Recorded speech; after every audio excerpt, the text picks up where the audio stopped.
আমার নাম মোহাম্মদ আনোয়ারুল ইসলাম। আনোয়ারুল ইসলাম। আনোয়ারুল ইসলাম, আপনি কোথা থেকে এসেছেন? আমি সৈয়দপুর নীলফামারী থেকে এসেছি। সৈয়দপুর নীলফামারী থেকে। জি। আপনি সৈয়দপুর নীলফামারী থেকে আমাদের অনুষ্ঠানটা শোনেন? জি স্যার। এটা নিয়মিত শোনা যায়? নিয়মিত শোনা যায়। কোনো নেটওয়ার্কে কোনো সমস্যা হয় না?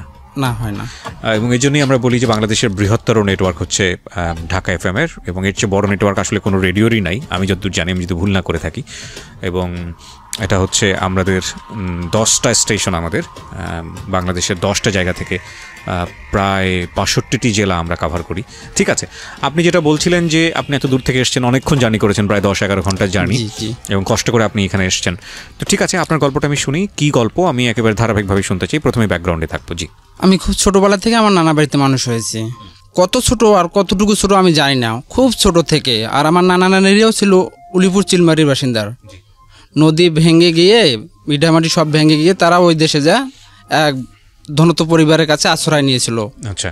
ওখানে আমার মাকে বড় করে তারা ওখানে বিয়ে দিয়েছে। আর আমার মার বিয়ে হওয়ার আগতে আমার বাবা আর একটা বিয়ে করছিল। ওই বউটাকে ছেড়ে দেওয়ার পর আমার মাকে বিয়ে করছে। জি। আমি যখন ছোট, কিছু বুঝি না, ঠিক এই মুহূর্তে দেখি আমার মা মাঝে মাঝে আসে আমাদের এখানে, কেঁদে আসে। কি হয়েছে? আজকে ভাত নেই, কালকে গা ফুলে গেছে, মেরে একদম ফাটাই দিছে, এইরকম ইত্যাদি ইত্যাদি। জি। তখন আপনার একদম ছোট বয়সে? হ্যাঁ, আমি খুব ছোট। আমরা 4 ভাই, 4 ভাইয়ের ভেতর আমি বড়। আচ্ছা। আমার বোন নেই। জি। তো আমার মা প্রচুর কাঁদতো। আমার নানিমা আবার যা ছিল, চাল ডাল খুদি যা পায় টোপলা করে দেয়, আমার মা নিয়ে যায়। এভাবে যখন আমি একটু বুঝে উঠি, আমি ক্লাস 2তে পড়ি, ঠিক ওই মধ্যে একদিন আমি স্কুলে গেলাম। তো আমি একদম গ্রাম্য এলাকায়, আমাদের এলাকাটা একদম গ্রাম্য এলাকা, ওখানে কোনো প্রাইভেট বা কোনো কোচিং টোচিংয়ের কোনো ব্যবস্থা ছিল না। আমি লেখাপড়া খুব কম পারতাম, তো ভালো পারতাম না। তো মাস্টার আমাকে আঘাত করতে যায়, আর আমি ঘুরাই তাকাই, তো ডাং এসে আমার এই কপালের দিকে লেগে যায়। আমার চোখটা ফুলে অনেক বড় হয়ে যায়।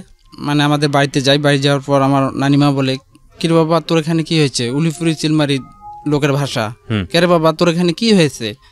আমি বললাম যে স্যার মারছে। তো আমার নানিমা আবার আমার মামার কাছে নিয়ে যেয়ে বলতেছে, দেখ রে ছেলেটাকে মারে কি করছে।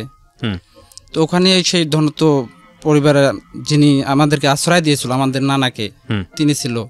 বলতেছে কি হয়েছে, এইদিকে আনতো।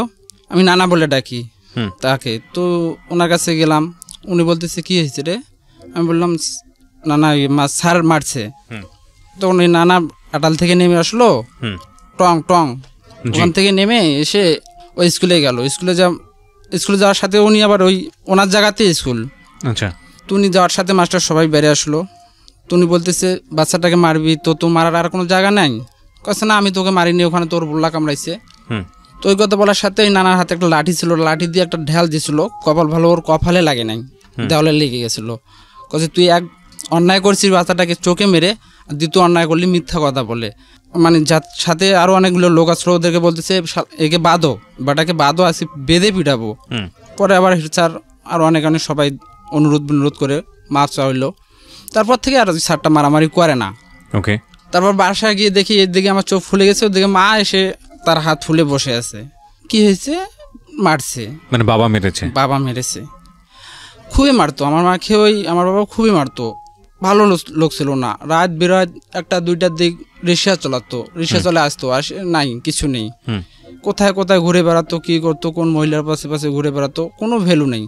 তারপর আবার ওই নানিমা আর কি করে, যা আছে টাকা পয়সা, খুদি চাল ডাল ওইগুলো দেয়, নিয়ে যায়। 2 দিন 3 দিন করে উপাস থাকে, মাঝে মাঝে খায়, মাঝে মাঝে খায় না।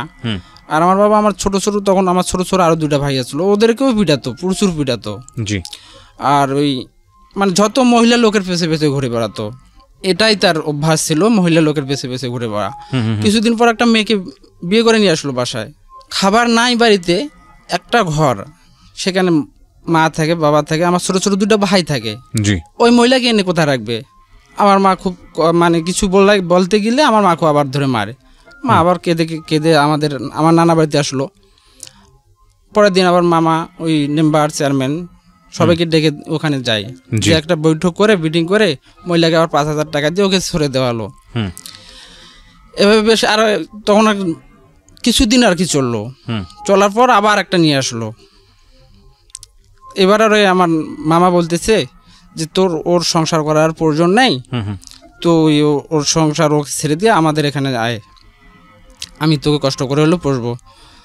মা আর মানতেছে না, বলতেছে তোদের ওখানে যায় কি করি, বিয়ে মানুষের জীবনে একবারে হয়, অনেক কিছু আর কি, অনেক বোঝাপড়া করে ওই মহিলাটাকে একই জায়গায় একই সংসার, হ্যাঁ ওই মহিলাটাকেও ছেড়ে দেওয়া হলো আর কি। ওর পেছনেও তো প্রায় 5-7 হাজার টাকা খরচ। তখন আমি 2 থেকে ক্লাস 3-তে উঠলাম। 3-তে উঠে যে বাড়ি, যে ধনিত্ব পরিবারের কাছে আমাদের আশ্রয় ছিল, ওনার বেটার বউ আবার ওই স্কুলের মাস্টার নেই। আমাকে বলতেছে আনারুল তুই তো এখানে থাকিস, আমি তো আমার মেয়ে 2টাকে পড়াই, তুই এখানে আসি পড়লেই পারিস।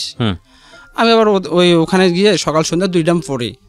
3 মধ্যে মানে 6 মাসের মধ্যে আমি খুব ভালো একটা পজিশনে আসি যাই, কি পড়াশোনার দিক দিয়ে খুব ফার্স্ট। আমার ভালো লাগে পড়াশোনা করতে, পড়তেই থাকি আর কি। ক্লাস 5-এ উঠছি আমি। ক্লাস 5-এ যখন ভর্তি হলাম, ঠিক ওই মুহূর্তে আমার বাবা একটা মহিলাকে নিয়ে ঢাকা পালিয়ে গেল।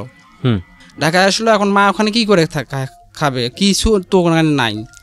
আর আমি খুব ছোটবেলাতে আমার নানিমা আমাকে একটা গরু দিয়েছিল, যে বাবা তোকে তো কিছু দিতে পারবো না আমার জীবনে, তোকে এই গরুটা দিলাম, যা হবে এটাই তোর।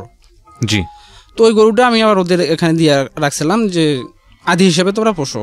গরুটা আবার 2টা বাছুর দিয়েছিল, 2টা বাছুর। ওই গরুটাকে নিয়ে আমার মা সেই অবস্থায় ওই মুহূর্তে আবার মা আবার প্রেগনেন্ট ছিল আর কি। আমার মাকে নিয়ে আসলাম, গরু 2টা একটা বিক্রি করে দিয়ে ওই একটা ঘর, টিনের ঘর দিল আর কি। ওখানে আমার মা, আমার 2টা ভাই আর থাকে, আর আমি আমার তো নানা বাড়িতে থাকি। আমার মামা, আমার নানা এদেরকে পুষতেছে। এভাবে আমার ক্লাস 5টাও শেষ হয়ে গেল।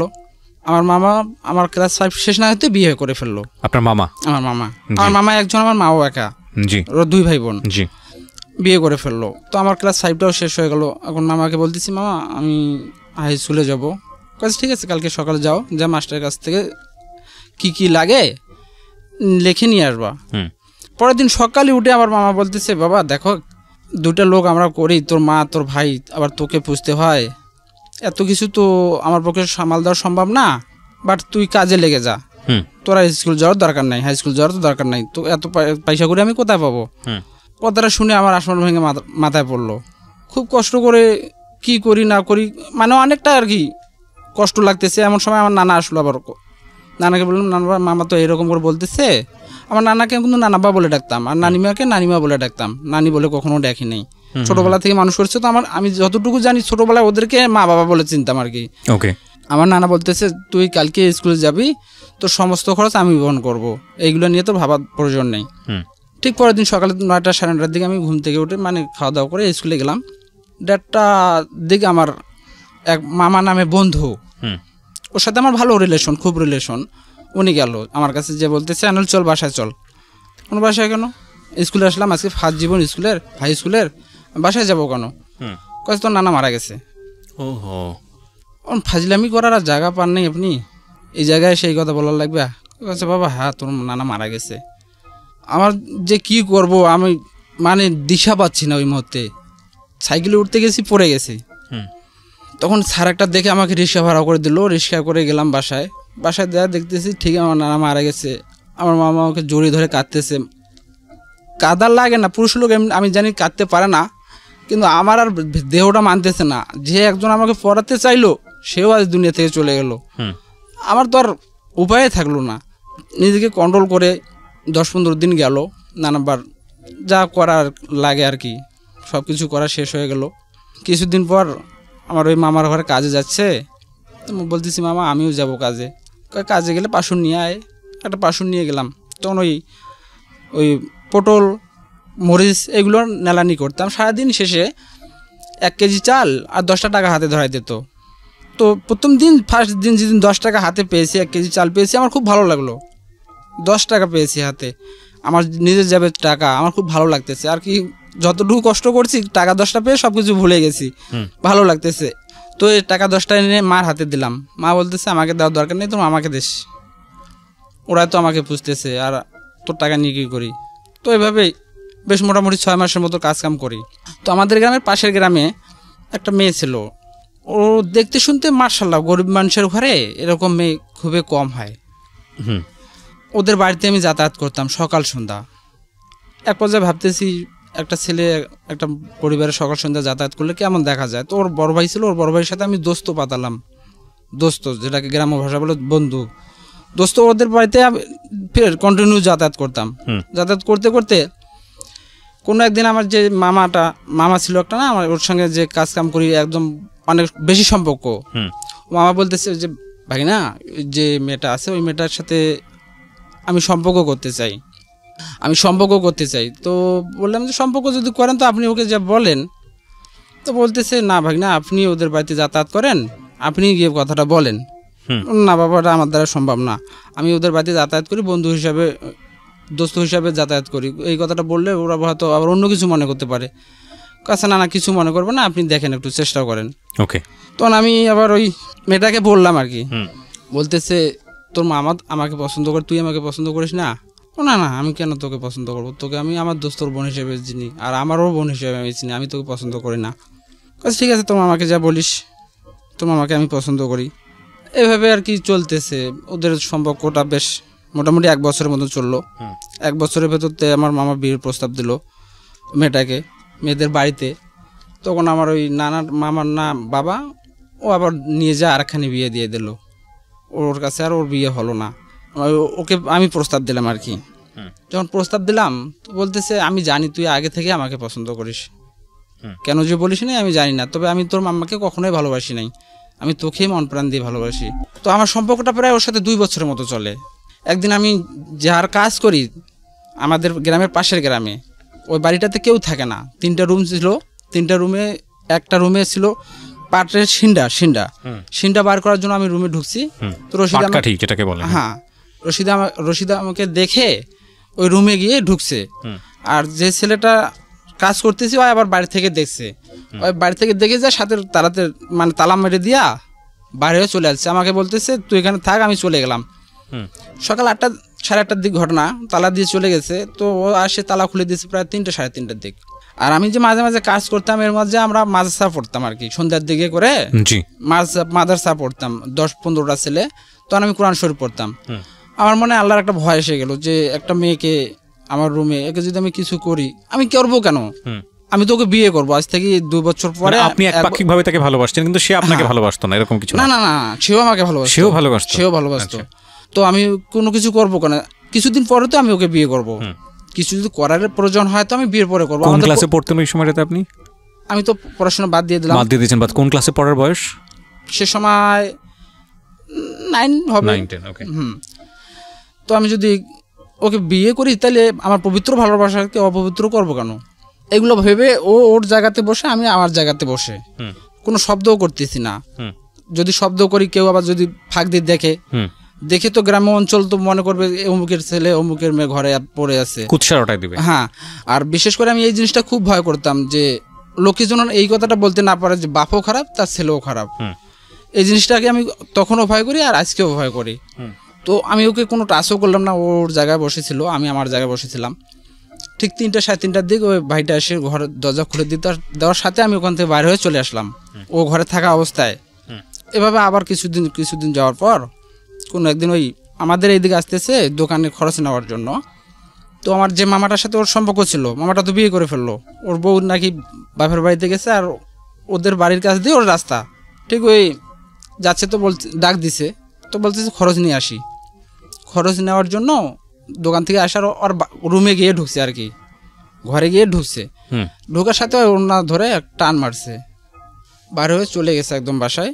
ওর বাসায় যাওয়ার পর ওই আমার মামাটা 2টা-3টার দিক ওদের ওই দিক গেছে, তো ও স্যান্ডেল দিয়ে পিটাইছে। আচ্ছা, তো আমি আসলাম। আমার মামানি কিন্তু এই বিষয়গুলো সবকিছু জানে, আমি যে ওই মেয়েটার সাথে আমার সম্পর্ক।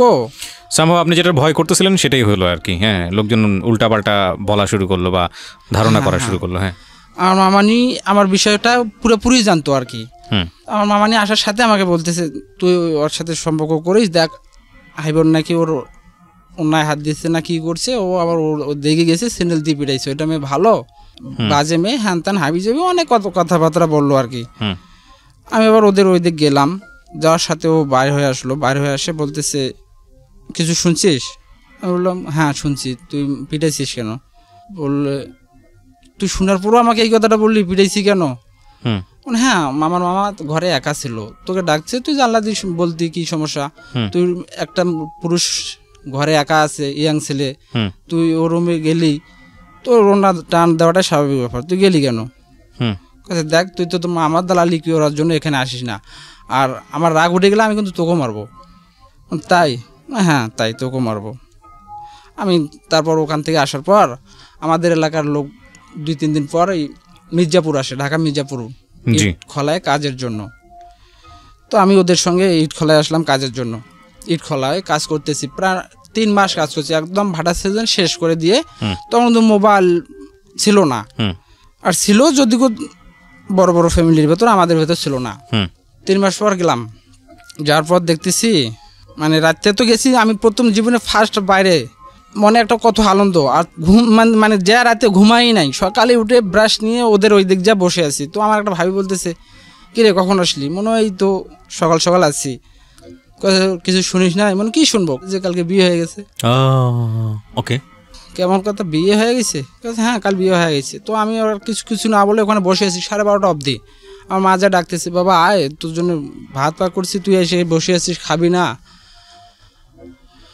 অনেক সময় পর আমার দোস্তটা বাসা থেকে বাইর হয়ে আসলো, ওদের বাড়ি থেকে বাইর হয়ে আসে, বলতেছে, দোস্ত তোমার নানা নানি, তোমার তো নানা নাই, নানি, তোমার মামা, তোমার মামি, এরা কেউ আমার বোনকে পছন্দ করে না। আর আমরা, আপনি বাইরে থাকাকালীন আমরা আপনাদের বাসায় গেছিলাম, আমাদের বাড়িতে গেছিলাম এই প্রস্তাব নিয়ে, তারা কেউ রাজি না। তা আমরা কিছু না বুঝে আমরা ভাবছি যে কাজটা হবে না, আমার বোনকে বিয়ে করে দিয়ে দিয়েছি। বাট আমরা চাই না আপনি কোনো একটা করেন আর কি, আমার বোনের সংসারটা নষ্ট করে দেন না বা এরকম। হ্যাঁ, তো এগুলো কথা শুনে আমি চলে আসলাম। তার 2 দিন পর ছিল তার স্বামীর বাড়ি থেকে, প্রায় সন্ধ্যার দিকে আমি ঘরে বসে আছি। তো সে আমার মাকে বলতেছে, আসিয়া হয়তো কার মুখে শুনছি যে আমি আলছি, তো বিয়ের যে কাপড়টা ছিল নতুন শাড়িটা, সেটাও আর খোলে নাই, ডাইরেক্ট আসে আমার মাকে বলতেছে যে বেটি আনাল ভাই করে বলতেছে ঘরে। আমি কিন্তু ঠিক এইভাবে বসে আছি। তো আমার এইভাবে উঠে আমার গলা ধরে এই যে মানে কান্না শুরু করলো, মিনিমাম হলো 1 ঘন্টার মতন কান্না। ওর কান্নাতে তো আমিও কাঁদতেছি। বললো, ভাই তুই কই গেছিলি? না আমি একটা ভুল কথা বলেছি, এই জন্য আমাকে ছেড়ে যাবি, আমি তো তোকে কত খুশি, আমার কোনো ব্যবস্থা আমি করতে পারিনি, আমি আর ওই বাড়িতে যাব না, ওরা আমাকে জোর করে বিয়ে দিয়েছে। আমার মাথায় শুধু একটা জিনিসই ওই মতো ঘুরতেছে, জন্ম মৃত্যু বিয়ে, এই 3 নাকি বিধাতা নিয়ে। দেখো তোমার বিয়ে যেখানে হয়েছে, আল্লাহ না চাইলে বিয়েটা হতো না, তোমার সাথে আমার ফুল ফোটায় নাই, এই জন্য তোমার সাথে আমার বিয়ে হয়নি, এইটাই শুধু মনে রাখবা। আর তোমার বাপও একজন মুন্সি মানুষ, আর আমার বাপও একজন পাজি লোক, তুমি যদি একটা কিছু করো তো তোমার বাবার দুর্নাম হবে, আর আমি যদি কিছু করি তো বলবে বাপাও খারাপ বেটাও খারাপ। তো সুতরাং এই জিনিসটা তুমি ভুলে যাও, যেখানে বিয়ে হয়েছে ওখানেই সংসার করে খাওয়ার চেষ্টা করো। অনেক কিছু বোঝার পর সে চলে গেল। তারপর ওর কান্না দেখে আমি আবার ওখানে থাকতে পারিনি, ওখান থেকে চলে আসলাম। মোটামুটি 2-3 মাসের ভেতরতে আমি বাড়িতে জানালাম যে আমি বিয়ে করব। আমার বয়স তখন 16-17.5 চলতেছে। তো আমার মামা বিয়ে করবেন মানে এই শোকটা ভুলে থাকার জন্য বিয়ে করবেন? হ্যাঁ, আমি বিয়ে করব, বিয়ে না করলে, বিয়ে না দিলে আমি আর কাজ কাম করবো না। তোমার মামা বলতেছে, গাছের সন্ধ্যে বেঁধে পিডালে তোর বিয়ের ভূত আপনি সারা চলে যাচ্ছে। আমি বলছি যা করেন করো, আমি বিয়ে করব। ওরা আর পারলো না, 17 বছর বয়স আমার নাই পড়তে, আমি বিয়ে করলাম। বিয়ে করার পর আরও মানে মোটামুটি 1.5 বছরের ভেতরতে আমার একটা বাচ্চা হলো, ছেলে বাচ্চা। হ্যাঁ, আমি বিয়ে করার আগে কিন্তু আমার মামা আমাদেরকে জুদা করে দিয়েছিল যে বাবা তুই তোমার কাজ কাম করতেছিস, তো তুই তোর মাকে নিয়ে এখন আলাদা পেরতক খা। তো আমি আমার ছোটো ছোটো 2টা ভাই মাকে নিয়ে পেরতক খেতাম। আমার ছোটো ভাই 2টা কিছু করতে পারতো না তখন আর কি, এই খুব ঘুরে ঘুরে বেড়াতো, গুলি খেলে বেড়াতো আর কি। তখন আমি পেরতক খাই। আমাদের পরিবারের সদস্য আরও একজন বেড়ে গেল, আমার বউ আসলো, একটু অভাব অনটন পড়ে গেল আর কি সংসারের মাঝে। কিভাবে চলতো? আমি একাই কাজ কাম করতাম। আর আমাদের যে প্রথম ফার্স্ট 2টা গরুর কথা বলছিলাম না, একটা গরু বিক্রি করে তো এই ঘর দিয়েছিলাম, আর একটা গরু ছিল ওটা বিক্রি করে একদম জমি এগ্রিমেন্ট নিয়েছিলাম। ওটা থেকে কিছু ধান আসতো আর আমি কাজ কাম করতাম, এবার আর কি কষ্টের দিন যা চলতো আর কি। তো 1.5 বছর পর আরও একটা সদস্য বেড়ে গেল। তখন আমার শ্বশুর বাড়ি থেকে গুজব আসা শুরু হয়ে গেল যে ওদের মেয়ের নাকি ভাত খেয়ে পেট ভরে না, অনেক অনেক মানে অনেক দুর্নাম। তো আমার মা আমাকে ভাতের পাতে বসে বলতেছে, বাবা আমি তোকে একটা কথা বলবো, তুই শুনবি? মা বল, কি বলবি?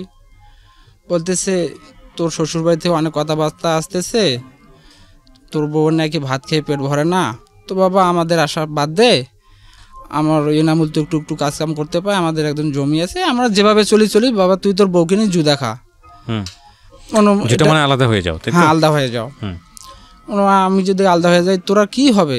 কাছে বাবা আমাদের কথা তুই ভাবিস না, তুই আলাদা হয়ে যা, এটা আমার আদেশ, আমি তোর উপর আমার কোনো ইয়া নাই আর কি। তখন আমি আমার বউ আলাদা হয়ে খাচ্ছি, তো আমার মাথায় মানে আমরা যা খাই ততটুকু আমার মারা পায় না। তখন আমি মনে মনে ভাবলাম যে আমার মারা মাঝে মাঝে উপাস থাকে আর আমরা ফির ভাত খাবো। তখন আমি অলস হয়ে গেলাম, কাজকাম করা বন্ধ করে দিলাম, যে আমার স্ত্রীর নাকি ভাত খেয়ে পেট ভরে না, তো ভাত খেয়ে পেট ভরুক এখন। তখনও আমি পুরো অলস হয়ে গেলাম, আজকে কাজ করলে আর 2-4 দিন কাজ করি না, এভাবে আবার অভাব অনটনে জরিজন্য হয়ে গেলাম আর কি। তখন আমার মা আমাকে গালিগালাজ করতেছে, বাবা দেখে আমাদের কথাবার্তা ভেবে তুই এভাবে কাজ কাম করতেছি না, তোরও একটা বাচ্চা আছে, বাচ্চাটা দুধ পায় না, ওর মা উপাস থাকে, তো এইভাবে চললে হবে, তুই বাবা কাজ কাম কর, মানে অনেক কথাবার্তা কইলো আর কি। তখন সৈয়দপুরে আমাদের একটা হার্ডবোর্ড ফ্লাইউড কোম্পানি ছিল, ওখানে যেয়ে আমি ভর্তি হই আচ্ছা কাজের জন্য। তো প্রথম মাস আমি 3,000, 3,500, 4,000 টাকা করে পাই, মোটামুটি 1 বছরের মতো এভাবে 4,000, 4,500 করে পাই। 1 বছর পর আমাদের কোম্পানিটা আমাদেরকে মানে যে কাজটা আমরা করি ওই কাজটা কন্ট্রাক্ট দিয়ে দেয়। কন্ট্রাক্ট দেওয়ার পর ওখানে আমাদের বেতন আসে যায় প্রথম মাসে 8,000 টাকা। আচ্ছা, তারপর ধারাবাহিকভাবে আস্তে আস্তে আমার প্রায় 16,000, 17,000 টাকা মাসে এসে গেল। তখন আমার ওই দিকে প্রায় মোটামুটি কিছুটা ক্যাশ হয়ে গেল। আমার ছোট ছোট ভাইগুলো ওরা কিছু ক্যাশ করে ফেলছে ইতিমধ্যে, কষ্ট করে হলো কিছু ক্যাশ করছে। তো মা বলতেছে, বাবা পরের জায়গা তো সারা জীবন থাকা যাবে না, একটু জায়গা নেই। তখন 4 ভাইয়ে বুদ্ধি করে আমি আবার এনজিও থেকে কিছু টাকা উঠে আবার ওই জায়গা নিলাম 20 শতক। 20 শতক জায়গা নিয়ে ওটা 200 কিলোমিটারের মতো গাছ লাগাই দিলাম। তো ওখানে জায়গা নেওয়ার পর আর কিস্তিতে ঢুকলাম। তো তখন আমার বউ বলতেছে যে আমার তো একটা বাচ্চা হওয়ার প্রায় 4 বছরের মতন হয়ে যাচ্ছে, তো আমরা আর একটা বাচ্চা নেই না, আরও কিছুদিন যাও, এভাবে বাচ্চা নেওয়া যাবে না। মোটামুটি 5-5.5 বছরের সময় আমরা আর একটা বাচ্চা নিলাম। তো বাচ্চাটা যেদিন দুনিয়া ভূমিষ্ঠ হয় সেদিন আমার স্ত্রী খুব পেট ব্যথা করতেছে। তো আমি 9টা 9:30টার দিক ডাক্তারকে ফোন দিলাম। 9:30টার দিক ডাক্তার আসলো, 2টা ব্যথার ইঞ্জেকশন দিল। দিয়া মোটামুটি ইনশাল্লাহ প্রায় আধা ঘন্টা পর বাচ্চা ভূমিষ্ঠ হলো। বাচ্চা ভূমিষ্ঠ হওয়ার পর উনি বললো যে 1,400 টাকা দাও। 1,400 টাকা ওদেরকে দিলাম, ও নিয়ে চলে গেল, বলছে যে বাচ্চাকে কালকে নিয়ে বড় ডাক্তারের কাছে যাবে। পরের দিন সকালে নিয়ে এনামুল ডাক্তারের কাছে গেলাম, সৈয়দপুরে শিশু বিশেষজ্ঞ। উনি আবার বাচ্চাকে ওজন টোজন নাপে বলতেছে বাচ্চাটা ঠিক আছে, তবে প্রয়োজন খাইছে, তো কিছুটা সমস্যা আছে, তো চিকিৎসা করলে ঠিক হয়ে যাবে। তো চিকিৎসা যা যাবতীয় দিল, তো দেওয়ার পর বাড়িতে আসলাম। তো আমাদের এলাকায় একজন ডাক্তার ছিল, শহীদুল ডাক্তার, উনি আমাকে ভাই বলে ডাকতো। ভাই কালকে তুই ফোন দিয়েছিলিস, আমি খুব অসুস্থ, যেতে পারি নাই। তো কোন ডাক্তার ছিল? মানিক ডাক্তার। কাছে কি করছে? 2টা ইঞ্জেকশন দিয়েছে ব্যথার। কাছে কত টাকা নিয়ে গেছে? 1,400 টাকা নিয়ে গেছে। কাছে 2টা ইঞ্জেকশনের দাম 28 টাকা। কাছে 2টা ইঞ্জেকশন 28 টাকা দাম দিয়ে ও 1,400 টাকা নিয়ে গেল। আর আমি গেলে 150 টাকার বেশি কেউ দিত না। তো আমারও মনটা ওই জায়গায় খারাপ হয়ে গেল। হ্যাঁ, ডাক্তার 28 টাকার ইঞ্জেকশন দিয়ে 1,400 টাকা নিয়ে যায়, মানে ডাক্তারের উপরে আমার কিছুটা হলেও ওই জায়গায় খুব সৃষ্টি হয়ে গেল আর কি। তারপরে আমার বাচ্চাটা টাইফয়েড নিউমোনিয়া, আবার মোটামুটি কয়েকদিন পর টাইফয়েড নিউমোনিয়া হয়ে গেল।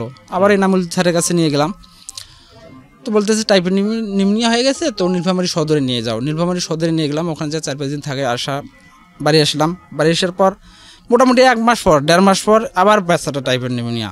ইতিমধ্যে জমি নেওয়ার পর আমার কাছে আর টাকা পয়সা নেই, আর ইদানিং বাচ্চাটার বারবার টাইফয়েড নিউমোনিয়া পড়ে যাচ্ছে। ইতিমধ্যে আমার কিছু টাকা ঋণ হয়ে গেল। তখন এনামুল ডাক্তার স্যারের কাছে নিয়ে যাওয়ার পর বলতেছে 2টা ভ্যাকসিন দাও টাইফয়েড নিউমোনিয়ার, হয়তো তারপর আর না হতেও পারে। 2টা ভ্যাকসিন দিলাম, দেওয়ার পরও বাচ্চার মানে অসুবিধা আর কমতেছে না। কিছুদিন পর আফরোজ ডাক্তার সুমি ম্যাডামের কাছে নিয়ে গেলাম। তো ওখানে উনি আবার বিস্তারিতভাবে কীভাবে খাওয়াবে, কীভাবে ঘুমাবে, কীভাবে শোয়াবে, কীভাবে কী করার লাগবে আর কি বিস্তারিত বুঝাই দিল। বলতেছে আর নিউমোনিয়ার কোনো ইনজেকশন দেওয়ার লাগবে না, এগুলো ওষুধ খেলে ঠিক হয়ে যাবে। তো মোটামুটি তখন থেকে বাচ্চাটা আল্লাহর রহমত ঠিক আছে। এই ইতিমধ্যে বাচ্চাটা বয়স প্রায় 1 বছর পার হয়ে গেছে আর কি। তখন আমার স্ত্রীর আবার সুতিকা, এই আজকে ভাত খাচ্ছে না, কালকে হ্যান করতেছে, এই অমুক তমুক করতে করতে ও একদম অবস্থা খারাপ হয়ে গেল। তখন আমি ডাক্তারের কাছে নিয়ে গেলাম, আনোয়ার ডাক্তারের কাছে। তো উনি বলতেছে কিছু সমস্যা নেই, ওষুধপাতি খেলে শেষ ভালো হয়ে যাবে।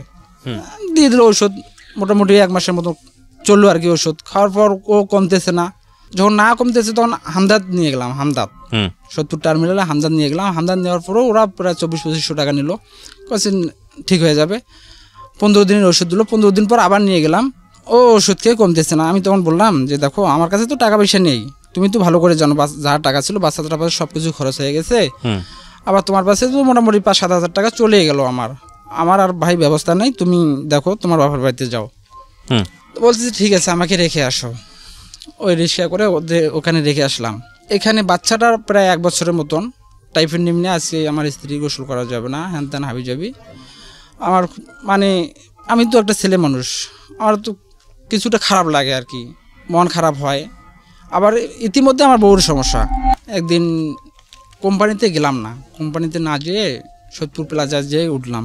ওখানে একজন দালাল ছিল, ওই পতিতাদের দালাল, ওর সাথে আমার কিছুটা মানে ওখানে কাজ করি তো কিছুটা পরিচিত। তো ওকে বললাম যে ভাই এরকম এরকম সমস্যা, কাছে এলে কোনো ব্যাপার হল। কি সমস্যা বলেছেন? ভাই আমার বাচ্চার সমস্যা, আমার স্ত্রীর সমস্যা, বিশেষ করে আমি আর কি এই জায়গাতে আমার খুব প্রবলেম হচ্ছে।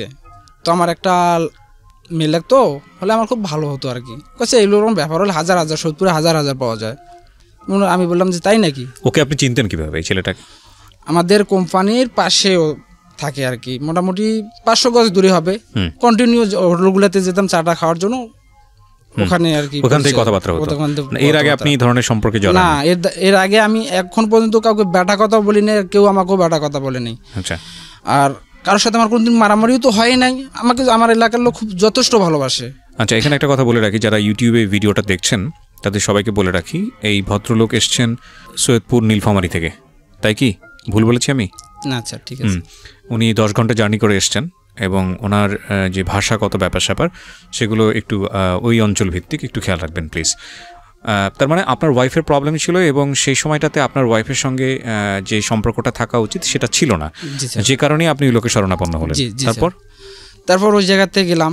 তো প্রথম দিন তো মোটামুটি ভালো লাগলো, দেখতে শুনতে এটা খুব ভালো ছিল আর কি, ভালো লাগলো। তো আমি ওখান থেকে ব্যাক হয়ে আসার পর আপনি যে ধরনের কাজে জড়াচ্ছেন এটাকে আপনার স্ত্রীকে জানিয়েছেন? আপনার স্ত্রীর অনুমতি ছিল? আমার স্ত্রী ওই মুহূর্তে খুবই মানে ওর সঙ্গে কথা বলার মতো কোনো ভালো ইয়ে ছিল না। কি হয়েছিল না ওই সময়টাতে? কি হয়েছিল? ছুতিকা, না খেয়ে একদম অবস্থা খারাপ ওর। আপনার ওই তখন বাচ্চাটার বয়স কত? বাচ্চাটার বয়স তখন 1.5 বছর পার হবে আর কি। 1.5 বছর পার হবে। ওকে, তারপর ওখানে গেলাম। একদিন যাওয়ার পর ওখান থেকে ব্যাক হওয়ার পর আবার মোটামুটি 10 দিন পর আবার ওই জায়গাতে গেলাম।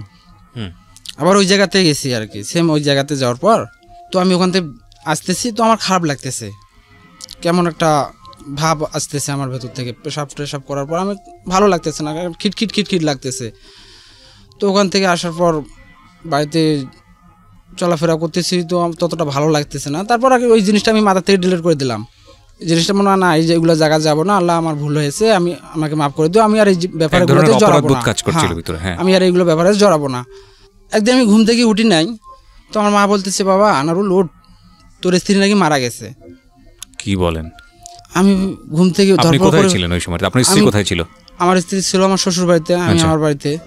আমি ঘুম থেকে ধরপড় করে উঠে বললাম যে মা কি হয়েছে? তোর স্ত্রী নাকি মারা গেছে। আপনি কার মুখে শুনলেন? কাছে তোর শালি এদিক দিয়ে কান্দিতে গেল, বলতেছে চাম্পি মারা গেছে। তো আমার মাকে বললাম যে আমাকে 5000 টাকা দাও, আমি এক্ষুনি শ্বশুর বাড়িতে যাবো। মা বলতেছে বাবা আমার কাছে করে টাকা। তো আমার মাকে ডাক দেখালাম, ডাক দেওয়ার সাথে সাথে আমার মা আবার 5000 টাকা কোথা থেকে যেন এনে দিল। আমি সাইকেলে উঠে সঙ্গে ওদের কাছে বাড়িতে গেলাম। বাড়িতে যেতে না মরে নাই, তবে স্মরণপূর্ণ মরণ। কান্না দেখে মনে করেছে মারা গেছে। হ্যাঁ মারা গেছে, এতটাই খারাপ অবস্থা ছিল। এতটাই খারাপ অবস্থা। তো আমার শাশুড়িকে জিজ্ঞাসা করলাম যে কই নিয়ে গেছিলেন? কাছে এক ফকিরের কাছে নিয়ে গেছিলাম। কি বললো ফকির? নাগানি করছে আপনার আম্মা আমাকে। ওখানে আমার শ্বশুর শাশুড়িরা যারা আছে, ফুফু শ্বশুর, খালা শ্বশুর, সবাই আমাকে বেঙ্গি ধরলো যে তোর মা আমাদের মেয়েকে নাগানি করে আছে, মরণ পথে ঠেলে দিয়েছে, তোর মা একটা ডাইনি, হ্যান ত্যান হাবি, অনেকগুলো কথাবার্তা। আমার মা কিন্তু যথেষ্ট ভালো, এত ভালো মা আমার জানার সাথে আর দুজনকার হয় না। আমার জানা সত্ত্বে আমার মা এত ভালো, এর মতো মা আর হয় না। আমার মা যে জায়গায় সংসার করে খেয়েছে 14 বছরের মতো, ওখানে কোনোদিন কারোর সাথে কোনো কাজ হয়নি। ওই জায়গার লোকও খুব ভালো। ঠিক আছে, দরকার নেই। তারপর কি হলো, ঘটনার সামনে থেকে যান। ইতিমধ্যে আমার বাবা ওখান থেকে ঢাকা থেকে ব্যাগ দিল আর কি। ঢাকা থেকে ব্যাগ দিয়ে, হ্যাঁ এই ঘটনাটা ঠেকাই দিই নাকি স্যার? তো আমি বললাম যে দেখেন আমার মা নাগানি যা করছে আমি মেনে নিলাম, আপনাদের মেয়েকে সাজাই দেন, আমি রংপুরে নিয়ে যাব। তারা বললো যে আমরা এখনই ফকিরের কাছ থেকে নিয়ে আসলাম, অনেক দোয়া তাবিজ দিছে, অনেক ওষুধপাতি দিছে, ঠিক আছে আপনারা আপনাদের মতো করেন, আমি আমার মতো করি। আমি তখন আমার স্ত্রীকে ভ্যানে করে উঠাই নিয়ে রংপুরে নিয়ে আসলাম আবু কালাম আজাদ স্যারের কাছে। তারপর তো স্ত্রীকে রংপুর থেকে ওখানে নিয়ে গেলাম। আজাদ স্যার বললো যে কোনো সমস্যা নেই, এটা না খেয়ে এরকম হয়েছে, তো ওষুধ খেলে ঠিক হয়ে যাবে। তো উনি 10টা পল্লী স্যালাইন শরীরে দেওয়ার জন্য লিখে দিল। তো ওইগুলো ইতিমধ্যে 20 দিন খেতে মানে শরীরে দিতে আমার স্ত্রী মোটামুটি আর কি সুস্থ হয়ে আসলো। তো ঠিক এই মুহূর্তে আমি একদিন ঘুমের বিছানায় পেশাব করে দিলাম। আচ্ছা আচ্ছা, ইন্টারেস্টিং। তারপর তো আমি ভাবতেছি যে হয়তো স্বপ্নতে কেউ বলে নাকি পেশাব করে, আমি হয়তো ঘুমের ঘরে স্বপ্নতে পেশাব করছি। আমার তো মনে পড়তেছে না, আমি যে স্বপ্নতে পেশাব করলে মানুষ মনে পড়ে, তো আমার তো মনে পড়তেছে না। তো মা বলতেছে বাবা কোম্পানিতে যাবি না? আমি বললাম যে না যাব না বলে আবার শুয়ে থাকলাম। কিছু সময় পর উঠে যা কেতা কম্বল আছে সব কিছু ধুয়ে দিচ্ছি। তা মা বলতেছে কী হয়েছে? আমি বললাম যে আজকে আমার পেশাব করছি বিছানায়। কছে আমাকে দিলে তো আমি ধুয়ে দিতাম। আমার পেশাব কেন তুমি, আপনার ধোয়ার প্রয়োজন নেই, আমি নিজে ধুচ্ছি। এই কথা বলে মা চলে গেল। আমি ওগুলো ধুয়ে রোদে দিয়ে, আমার মাথায় শুধু ওইটা ঘুরতেছে যে আমি বিছানায় কেন পেশাব করলাম। এই বয়সে তো এরকম হওয়ার কথা না। দোকানে গিয়ে বসে টিভি দেখতেছি, লুঙ্গি পরা ছিল, তো দেখতেছি লুঙ্গির পেছন দিকটা ভিজে গেছে। ওহো, লুঙ্গির পেছন দিক কেন ভিজে গেল? তখন মানে উঠে দাঁড়াবো না, আবার 2-3টো পেশাব বার হয়ে গেল। ভাবতেছি যে এটাই সমস্যা হতে পারে। আচ্ছা, আপনি ওই মেয়েটার কাছে যাওয়ার কতদিন পরের ঘটনা এটা? মোটামুটি 1 মাস পরের ঘটনা। তো আমার 2-3টো পেশাব বার হয়ে গেল যখন। এর আগে তো কখনো এই ধরনের কোনো কিছু হয়নি? না, এর আগে কখনো এই ধরনের কোনো কিছুই ছিল না আমার শরীরে। এর আগে কখনো একটা ইনজেকশনও আমি দেই নাই। আল্লাহ আমাকে এতটা সুন্দর রাখছিল। তারপর সেদিন পরের দিন রাতেও আমার বিছানায় পেশাব হয়ে গেল। একই জিনিস হচ্ছে, একই মানে সেম। যখন মোটামুটি 3-4 দিন হয়ে গেল, আমার স্ত্রী তো এদিকে একটু সুস্থ হয়ে উঠছে। তোর মা বলতেছে তোর বউকে যা নিয়ে আয়, এগুলা প্রতিদিন ধোয়াধুয়ি তো আমার পক্ষে সম্ভব না, তোর বউকে নিয়ে আয়। তো আমার বউকে নিয়ে আসলাম। তো আমার বউ আসার পর বলতেছে যে কবিরাজের কাছে যাই। কোন কবিরাজের কাছে যাবে? তখন বাবুন্ডি গিয়ে কবিরাজের কাছে গেলাম। আপনার প্রবলেম নিয়ে নাকি? আমার প্রবলেম নিয়ে। আচ্ছা। তো উনি আবার পানি পড়া তাবিজ তুবিজ যা কিছু দেওয়ার দিল। তো আমি আবার তাবিজ কবিজে বিশ্বাস করি না। আমি তখনও বিশ্বাস করি না, আর এখনও বিশ্বাস করি না। তাবিজটা তো পড়ি নাই, পানি পড়াগুলো যেগুলো দিয়েছি ওগুলো খাইছি। তো আমার পেশাবের কোনো উন্নতি নাই। আমি বসে আছি, আমার পেশাব বাইরে হয়ে যাচ্ছে, আবার ঘুমের ঘরে পেশাব বাইরে হয়ে যাচ্ছে কন্টিনিউ। আমার শরীর ধীরে ধীরে দুর্বল হয়ে পড়তেছে। তো আমাদের এলাকায় কবিরাজ আসলো, এসে বলতেছে এটা নাগানি হয়েছে আর লিভারেরও কিছু সমস্যা আছে। মানে আপনি কোনো কিছু হলে কি আপনাদের ফ্যামিলিতে ফার্স্ট কবিরাজের কাছে যেতেন? হ্যাঁ, ডাক্তারের কাছে আগে যেতেন না? ডাক্তারের কাছে আমি যেতাম, কিন্তু আমাদের পরিবার থেকে এটা যেত না। ওকে। আর গ্রামও তো মহিলারা এরা ফুক ফাঁকে বেশি বিশ্বাস করে। তো লিভারের সমস্যা আছে এবং ফুক ফাঁক মানে নাগানি কিছু আছে আর কি। তো আমার বাবা বলতেছে সমাধান 5,000 টাকা দেন, সমাধান হয়ে যাবে। তখন আমার মা ওখানে 3,000 টাকা দিল, উনি কিছু ওষুধ দিল, আর আমাকে বলতেছে প্রত্যেকদিন সন্ধ্যার পর যে আটিয়া কলার গাছের শিপা 3-4টা শেষে ওখানে একটা পত্র রাখাই দিয়ে আসবে, অনেক কিছু রস পড়বে, ওইটা প্রত্যেকদিন সকালে করে খালি পেটে খাবে। তো আমি আটিয়া কলার গাছ খুঁজে পাই না, হয়তো কবরস্থানে গিয়ে পেলাম। আটিয়া কলা মানে যেটাকে বলে হচ্ছে কাঁচা কলা, মানে ওই যে তরকারির কলা যেটা? না তাহলে আটিয়া কলা একটা কলা আছে, বিচি কলা। আচ্ছা, বুঝতে পেরেছি। হ্যাঁ, তো ওই কলার গাছ একটা কবরস্থানে গিয়ে পেলাম। তো সন্ধ্যের দিকে যেতাম না, 8টা 8:30টার দিকে যাই শিপাচি আছে দিয়ে আসতাম। পরের দিন পত্র উছলেই পানি পড়ে যেত, এতগুলো পানি বার হতো। আচ্ছা। তো ওইগুলো লাগাতার 15 দিন খেলাম, আমার পেশাবের কোনো উন্নতি নাই। এদিকে আমি যে কোম্পানিটাতে আছি, আমার ছাড় ডাকলো, ছাড় ডেকে বলতেছে তুই গত 9 মাসে অ্যাবসেন্ট করছিস 3টা, আর এই 3 মাসে অ্যাবসেন্ট করলি 45টা, তোর অ্যাবসেন্ট দাঁড়ালো 48টা অ্যাবসেন্ট দাঁড়ালো। তো এখানে তো ছুটি আছে, শুক্রবার ছুটি, আর সরকারি ছুটি মুটি এগুলো ইত্যাদি আছে। তো তুই যে 48টা অ্যাবসেন্টে করিস বছরে, তো আমার এরকম শ্রমিকের প্রয়োজন নেই। স্যার আপনি তো জানেন আমার পেশাবের সমস্যা, ভালো করে জানেন, আমার শরীরটা দুর্বল, আমি ডিউটি করতে পারতেছি না, এগুলো জায়গায় এগুলো কথাবার্তা বলার তো কোনো প্রয়োজন নেই। মানে আমার স্যারটা কিন্তু ভারতী, ওর মুখের ভাষা খুবই খারাপ ছিল, জঘন্য ভাষায় গালি দিয়ে বলতেছে তোকে আমি আরও 4 মাস সময় দিলাম, এই 4 মাসের ভিতর তুই যদি সুস্থ হয়ে আসতে পারিস তো আয়, আর এই 4 মাসে তুই কয়টা অ্যাবসেন্ট করবি আর কয়টা প্রেজেন্ট করবি এগুলো আমার দেখার বিষয় নেই, আমি তোকে ছাড় দিয়ে দিলাম। তা মোটামুটি 4 মাস জানি, সেই দিনে আমি ডিসিশন নিলাম, আমার মামাটাকে ডাকলাম যে মামা চলেন আমি যাই, রংপুরে যাই, মানে ডাক্তারের কাছে যাবো। তো মা বললো যে ঠিক আছে। শুক্রবার দিন রংপুরে আসলাম আবু কালাম আজাদ স্যারের কাছে, 5,000 টাকা নিয়ে আসলাম। তো টাকা পয়সা কিন্তু আমার হাতে নেই, তো টাকা পয়সা একদমই নেই, ওটা আমার কাছ থেকে নিয়ে আসছি 5,000 টাকা। আবু কালাম আজাদ স্যারের কাছে আসলাম, তো স্যার দেখে আবার রিপোর্ট দিল ইত্যাদি, মানে যাবতীয় রিপোর্ট দিল আর কি। রিপোর্টগুলো করার পর মানে শুক্রবার দিন ছিল আলট্রাসোনোগ্রাম, মানে প্যাথোলজি স্যারটা ছিল না, নামাজে গেছিল, সবগুলো রিপোর্ট হয়ে গেছে, খালি প্যাথোলজিটা এখনো হয় নাই। তো স্যার আসলো, নামাজ পড়ে আসে, মেশিনটা আমার পেটে যেই মাত্র দেওয়ার সাথে করছে, ওই বাবা কি হয়েছে তোমার পেটে, এত ইনফেকশনে ভরে গেছে তোমার পেট, তোমার পেশাবে জ্বালা হয় না?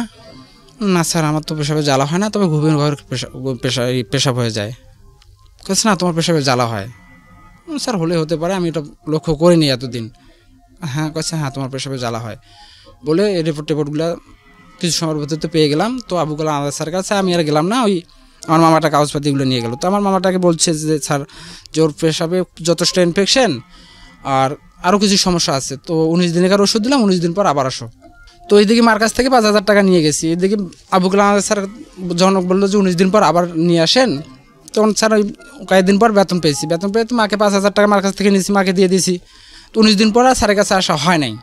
তো 25 দিনের মাথায় যে আমার শরীরে আর পাচ্ছে না, আমার পা রক টানতেছে, আমার নিঃশ্বাস খুব মানে মুখ দিয়ে আসতেছে, তখন আমার ভালো লাগতেছে না। আমি স্যারকে বললাম স্যার আমার ভালো লাগতেছে না, আমি বাসায় চলে যাব। তো স্যার বললো ঠিক আছে যাও, তোর কিছু টাকা বেতনের আছে তুই নিয়ে যাবি। স্যার বলতেছে দেন স্যার, দিলে তো ভালো হয়। তো স্যার আমাকে ওই মুহূর্তে বেতনের না 2,500 না 3,000 টাকার মতো পেলাম। তো ওইটা দিয়ে বলতেছে ডাক্তারের কাছে, কোন ডাক্তারের কাছে থেকে চিকিৎসা নিচ্ছি যে তোর অসুখ সারতেছে না? স্যার আবু কালাম আজাদ স্যারের কাছে গেছিলাম, তো 19 দিন পর ডাকছে, আমি যেতে পারিনি টাকার অতর অভাবে। স্যার ওই বলে জ্যাব থেকে যাবে হাত দিয়ে 5,000 টাকা আমাকে বার করে দিল, বলতেছে যা ডাক্তারের কাছে যা, ভালো ডাক্তারের কাছে যা, চিকিৎসা কর, আর চিকিৎসা করে কোম্পানিতে ফিরে আয়। তো টাকা নিয়ে আসিয়া আমি বাড়িতে আসি। তো ঠিক সন্ধ্যের দিকে আমার ওই মামার নামে বন্ধুটা আসলো, আসি বলতেছে বাবা কেমন লাগতেছে এখন? আমি কেঁদে দিলাম ওই মুহূর্তে, আমার মানে একদম ভালো লাগতেছে না, খুব অস্থিরতা লাগতেছে, অস্থির ফিল করতেছি, একদম ভালো লাগতেছে না, আমি আর পারতেছি না। আমার ডাক্তার কি বললো তখন যে কি কারণে আপনার এটা হয়েছে, এরকম কিছু বলেছে? তখন ওই আবু কালাম স্যার কিছু বলেনি। আচ্ছা, তখন আমাকে ডাক্তারের কাছে নিয়ে যাও, আমি আর পারতেছি না, আমার খুব অস্থিরতা লাগতেছে, আমি মানে কিচ্ছুই ভালো লাগতেছে না, এমন পরিস্থিতি। তো আমাকে রংপুর সৈয়দপুর 100 হাসপাতাল নিয়ে ভর্তি করালো। ভর্তি করার পর ওরা পরের দিন রিপোর্ট করালো, যাবতীয় রিপোর্ট করে পরের দিন সকালে আমাকে বলতেছে টাইফয়েড নিউমোনিয়া হয়েছে। টাইফয়েড নিউমোনিয়া যখন ওই কথা বললো, ওরা আমাকে টাইফয়েড নিউমোনিয়ার 2টা ইঞ্জেকশনও দিয়ে দিল আর কি, সরকারি ইঞ্জেকশন ফ্রি দিয়ে দিল। আর এই ইঞ্জেকশনটা দেওয়ার পর আমার সমস্যাটা আরও কেমে বাড়তেছে, আমার নিঃশ্বাসের সমস্যা হয়ে যাচ্ছে, আমার মানে শ্বাস প্রশ্বাস মানে মুখ দিয়ে আসতেছে, আমার ভালো লাগছে। তখন কি প্রস্রাবের কোনো উন্নতি হয়েছে নাকি ওরকমই আছে? স্যার ওই আবু কালাম আজাদ স্যার ওষুধ খাওয়ার পর 19 দিন যে ওষুধটা দিয়েছিল, 7 দিন ওষুধটা খাওয়ার পর আমার পেশাবটা বন্ধ হয়ে গেছে, পেশাবটা আর হচ্ছে না, তারপরে ঘটনা এগুলো আর কি। তো আমার নিঃশ্বাসের সমস্যা হয়ে যাচ্ছে, তো আমি খুব আস্তে করে একদম নিচতলায় গেলাম। নিচতলায় যা স্যার আবু কালাম মানে ওখানে যে ইমার্জেন্সি স্যার থাকে না, আমাকে জিজ্ঞাসা করছি স্যার আমার খুব সমস্যা লাগতেছে, আমার পারতেছি না, আমাকে দেখেন। তো আমাদের এলাকার এক মেম্বার ওই হাসপাতালের পেছনে ওর ছেলেকে বিয়ে দিয়েছে, তো ওর শালা আমার মেম্বারের মানে পুতলা কাটা হয় কে চেনে, আমাকে বলতেছে ভাই কি সমস্যা? ভাই আমার খুব খারাপ লাগতেছে। উনি আবার আমাকে ওই হাসপাতালে ভর্তি করে দিয়েছিল আর কি, উনি কেবিন নিয়ে দিয়েছিল। তো আমার খুব অসুবিধা লাগতেছে, চলেন উপরে চলেন। উনি আবার ওর বন্ধু 2টা সহকারে আমাকে নিয়ে আসলো উপরে, আমার পা টানতেছে, রক টানতেছে, মানে এমনভাবে খিঁচতেছে আমি আর সোজা করতে পারতেছি না। তখন ওরা আমার পা উলে টানতেছে, টেনে টেনে দিচ্ছে আর বলতেছে নিচে, আরেকজনকে বলতেছে নিচে যা স্যারকে ডাকতো। তো নিচে যা স্যারকে ডাকলো, স্যার আসলো। স্যার এসে বলতেছে এনার যেহেতু পেশাবের সমস্যা, যেহেতু আমার জানা সত্ত্বে নিঃশ্বাসের সমস্যা হচ্ছে, এনার কিডনির প্রবলেম। আমার বিশ্বাস তো এখানে কিডনির কোনো ডাক্তারও নাই, আর আমার এখানে করার কিছু নেই, তো আপনারা যত তাড়াতাড়ি সম্ভব এনাকে রংপুর নিয়ে যান। ওই কথা বলে ওই স্যার চলে গেল। আমাকে তখন অক্সিজেন লাগাইছে। তো রাতারাতি আমার ওই ভাই, মানে যে ভাইটা আমাকে ভর্তি করেছে, ওই ভাইটা আমার পরিবারে ফোন দিল। এর আবার রাতারাতি সবাই চলে গেল। যাওয়ার পর আমাকে অ্যাম্বুলেন্সে করে রংপুরে নিয়ে আসলো। রংপুরে নিয়ে এসে দাইমুল্লা একটা হাসপাতালে আমাকে ভর্তি করালো, মানে ডায়াগনিক সেন্টার, মানে ক্লিনিক আর কি। ওখানে ভর্তি করার পর সে সময় রাত 3টা 3:30 মতো বাজতেছে। একটা এমবিবিএস ডাক্তার আসলো। আসার পর আমার ওই বলতেছে যে বাবা তুমি পেশাব করে আসো। পেশাব করে আসলাম। তখন পেশাবের রাস্তা দিয়ে একটা ক্যাথাটার দেওয়ালো, দিয়ে বলতেছে তুমি না এখনো পেশাব করে আসলে? একদম খুব মন খুলে পেশাব করছো? জি স্যার, কোনো পেশাব নাই আমার কাছে। তো নাই তো এতগুলো পেশাব করতে আসতেছে, থলিটাতে পেশাব প্রায় 300 মিলি 350 মিলির পেশাব চলে গেছে, এতগুলো পেশাব করতে আসতেছে। এটাই তোমার সমস্যা বলে উনি যাবতীয় রিপোর্ট করতে দিয়ে চলে গেল। পরের দিন সকাল 10টার দিকে ওই ক্যাথাটারটা খোলাই দিল। আমরা যা রিপোর্ট করলাম, রিপোর্ট সমস্ত কিছু করে আমি তো ওই আবার সে দাইমুলে আছি, ক্লিনিকে ভর্তি হয়ে আছি। তো ওই ডাক্তারের কাছে নিয়ে গেছে। ওই ডাক্তার আবার দেখে দিয়েছে মোবাশের স্যারের কাছে। তো ওই মোবাশের স্যারের কাছে গেলাম। তো ওখানে যাই দেখতেছি যে কিডনি রোগ মেডিসিন বিশেষজ্ঞ বিভাগীয় প্রধান। অবশ্যই আমার কিডনির সমস্যা হয়েছে। আমার মনটা কিছুটা হলো দুর্বল হয়ে পড়লো আর কি। তো ওই স্যারের কাছে যাওয়ার পর স্যার আমাকে ভালোভাবে দেখতেছি, বাবা তুমি নেশা করো? জি না স্যার, আমি তো কোনো নেশা করি না। ঠিক আছে, কোনো সমস্যা নেই, আল্লাহর রহমত ঠিক হয়ে যাবে। তুমি এগুলো ইনজেকশন ব্যবহার করো আর 3 দিন পরে এসে রিপোর্ট করো। তখন আপনি জানেন এটা কেন হয়েছে? তখন আমাকে স্যার বললো না আর কি। ওই মুহূর্তেই স্যার আমাকে বললো না, তুমি এইগুলো ইনজেকশন ব্যবহার করো আর 3 দিন পর এসে এইগুলো রিপোর্ট করো। আর আমি এই নাম্বারটা দিলাম, এই নাম্বারটাতে ফোন করো। ফোন করলে হয়তো তোমার 5-7 হাজার টাকা ইনজেকশনগুলো কেনা থেকে বেঁচে যেতে পারে আর কি। তো আমার একটা মামা ছিল শান্তে, মাত্র মামা বলতে বাইরে হয়ে আসলাম। মামা বাইরে হয়ে এসে বলতেছি বাবা চলো যাই ইনজেকশন নেই। মামা স্যার যে বললো এই নাম্বারে ফোন দেওয়ার জন্য, ফোন দিয়ে ইনজেকশন নেওয়ার জন্য। ধুর বাবা করে 150 টাকা কয় টাকা ইনজেকশন নেয় না নেয়, আমরা কিসের না ফোন টোন দিবে যাই। মামা আপনার মাথা ঠিক নাই, স্যার বলছে 90টা ইনজেকশনেতে প্রায় মোটামুটি 9,000 টাকার মতো বেঁচে যাবে। যদি 100 টাকা ইনজেকশনের মূল্য হয় তো 9,000 টাকা বাঁচবে কী করে? 100 টাকা তো ইনজেকশনের দামে হচ্ছে, তাহলে আমাদের বিনা টাকা ইনজেকশন দিবে তারা। একটা মানে যায় আর ইনজেকশনগুলোর দাম জিজ্ঞাসা করলাম, ওরা 700 করে চাইলো একটা ইনজেকশন। তারপর ওই ইনজেকশনগুলো আমরা 700 টাকা করে যখন চাইলো, তো আমরা সারিয়ে ওই ইনজেকশনগুলো আর একটা 100 গ্রামের করে স্যালাইন ছিল সঙ্গে, মোটামুটি 800 টাকা 850 টাকা খরচ একটা করে ইনজেকশনে। আমাকে 90টা ইনজেকশন দেওয়ার লাগবে। তো তখন আমার মামা 1 লাখ টাকা। হ্যাঁ, আমার মামা বলতেছে যে ওই জায়গায় ফোন দিয়ে দেখি ওরা কত করে চায়। তো ওরা ফোন দিলাম। তো আমরা সবশেষে এই স্যালাইনার ইনজেকশনে পেয়েছিলাম 600 টাকা করে। তো ওরা এসে 620 টাকা কম দেবে না। আর স্যার বলছিল যে ওখানে ফোন দিলে আরও 9-10 হাজার টাকা ঘাটতি হবে। তো ওখানে ফোন দেওয়ার পর হিসেব করে দেখা যাচ্ছে যে মোটামুটি 90টা ইনজেকশনে আমাদের আরও বৃদ্ধি চলে যাচ্ছে টাকা। ঠিক আছে, আমরা যদি ইনজেকশন নিই তো আপনাদের কাছ থেকেই নেব বলে ওদেরকে বিদায় দিয়ে আমার ওই ওষুধের দোকান থেকে ইনজেকশন নিয়ে চলে গেছি। তো মোটামুটি যখন 30টা ইনজেকশন আমার দেওয়া হয়ে গেল আর কি, শেষ। মোটামুটি আমার সমস্ত টাকা কিন্তু আসতেছে, আমার মা দিচ্ছে, আমার মামা দিচ্ছে এবং পাড়া প্রতিবেশীরা সহযোগিতা করতেছে। আমার 1 টাকা ছিল না। আর আমার যে 400 জমি আছে, ওই জমিটাও ইতিমধ্যে আমার বিক্রি হয়ে গেছে। আমার কিছু ঋণ ছিল, ঋণ দিছি, আর এই কিছুটা বিক্রি অলরেডি করে দিছি আর কি। ইনজেকশন 90টার দাম অনেক টাকা স্যার, যাই হোক আর কি। তো ওই 90টা ইনজেকশন যখন দেওয়া হয়ে গেল, তারপর আসলাম স্যারের কাছে রিপোর্ট করে নিয়ে। 3 দিন পর রিপোর্ট করছি, একদিন করে রিপোর্ট করছি। পেশাব করার নিচে 2200 করে টাকা, 72 ঘন্টা পর রিপোর্টগুলো দিয়েছিল। তো স্যার আমাকে বলতেছে তোমার সাথে কে আছে? স্যার ইনি আছে। বলছে ওনাকে বাইরে যেতে বলো। তো উনি বাইরে গেল আর কি, আমার একটা ভাই সম্পর্ক ছিল, বাইরে গেল। তো আমাকে বলতেছে তুমি কি এর আগে কখনো কোনো জায়গায় গিয়েছিলে, যে তোমার আগে কেউ গিয়েছিল? জি স্যার, আমি গেছিলাম, আমি 2 দিন গেছিলাম। স্যারকে মিথ্যা কথা বললাম যে 1 দিন গেছিলাম। বললো যে তোমার আগে অন্য কেউ গেছিলো এবং তুমি সেখানে গেছিলে, তোমার এখান থেকে এই রোগটা সৃষ্টি হয়েছে, এটাকে বলে সিফিলিস। আচ্ছা, গনোরিয়া, সিলিফিস, হ্যাঁ এটাকে বলে গনোরিয়া, সিফিলিস গনোরিয়া। তো বাবা যাই হোক, এটাকে তোমার ইউরোলজির এখন স্বর্ণপূর্ণ হতে হবে। তোমার পেশাবের পিভিআর বেড়ে যাচ্ছে, তোমাকে ইউরোলজির স্বর্ণপূর্ণ হতে হবে। এবং এসটিডি, সেক্সুয়াল ট্রান্সমিটেড ডিজিজ, যেটা একজনের শরীর থেকে আরেকজনের শরীরে আসে, এটা বলেছে ডাক্তার আপনাকে? জি জি, হ্যাঁ। এখন তোমাকে এটা অপারেশন করতে হবে। তুমি কি কি ক্ষতি হয়েছে সেটা বলেনি? কি কি ক্ষতি হয়েছে আপনার শরীরে? ওই মুহূর্তে স্যার আমার মূত্রথলিটা ড্যামেজ হয় নাই। ওই মুহূর্তে ড্যামেজ হয়নি? ড্যামেজ হয়নি। আচ্ছা, তো ও বললো যে এটা ইউরোলজিস্টের পরামর্শ নিতে হবে, পরামর্শ নাও বা এটাও অপারেশন করার লাগবে। তো আমি যে হাসপাতালটা ভর্তি হয়েছিলাম না প্রথমে আসিয়ায়, ডায়াগনস্টিক সেন্টারটা, ওরা আমার পছন্দের তখন থেকে লাগাই আছে। যেই স্যার বলছে যে অপারেশন করার লাগবে, ওরা আমাকে পরের দিনই নিয়ে গেল, যে বলতেছে হ্যাঁ ভাই অপারেশন, স্যার বলছে অপারেশন করার লাগবে, তো অপারেশন করার লাগবে, তো তুমি আমাদের হাসপাতালে ভর্তি হও, আমরা অপারেশন করে দেই। কিসের অপারেশন? এখন ওরা বলতেছে পোস্টের অপারেশন করার লাগবে। আচ্ছা, আর আমরা তো গ্রামের লোক, এগুলো ব্যবহারে তো কিছু বুঝি না, জানেন না। হ্যাঁ হ্যাঁ, পোস্টের অপারেশন করার লাগবে। স্যার যে ইউরোলজি ডাক্তারের কথা বলছেন, আপনাদের এখানে ইউরোলজি ডাক্তার আছে? কাছে ইউরোলজি আছে, কোনো সমস্যা নেই। তখন মোটামুটি 40 থেকে 45,000 টাকার ভেতর ওরা কাজটা করে দেবে আর কি। তো আমার কাছে তো টাকা পয়সা নেই, টাকা কোথায় পাবো? তখন ওই জায়গাটা বিক্রি করে দিলাম, দিয়ে কিছু ঋণ ছিল তাও দিয়ে দিলাম, ওই 45-50,000 টাকা নিয়ে আসলাম ওদের এখানে। আসার পর ওরা আমার অপারেশনটা করলো আর কি, মোটামুটি অপারেশনটা করে দিল।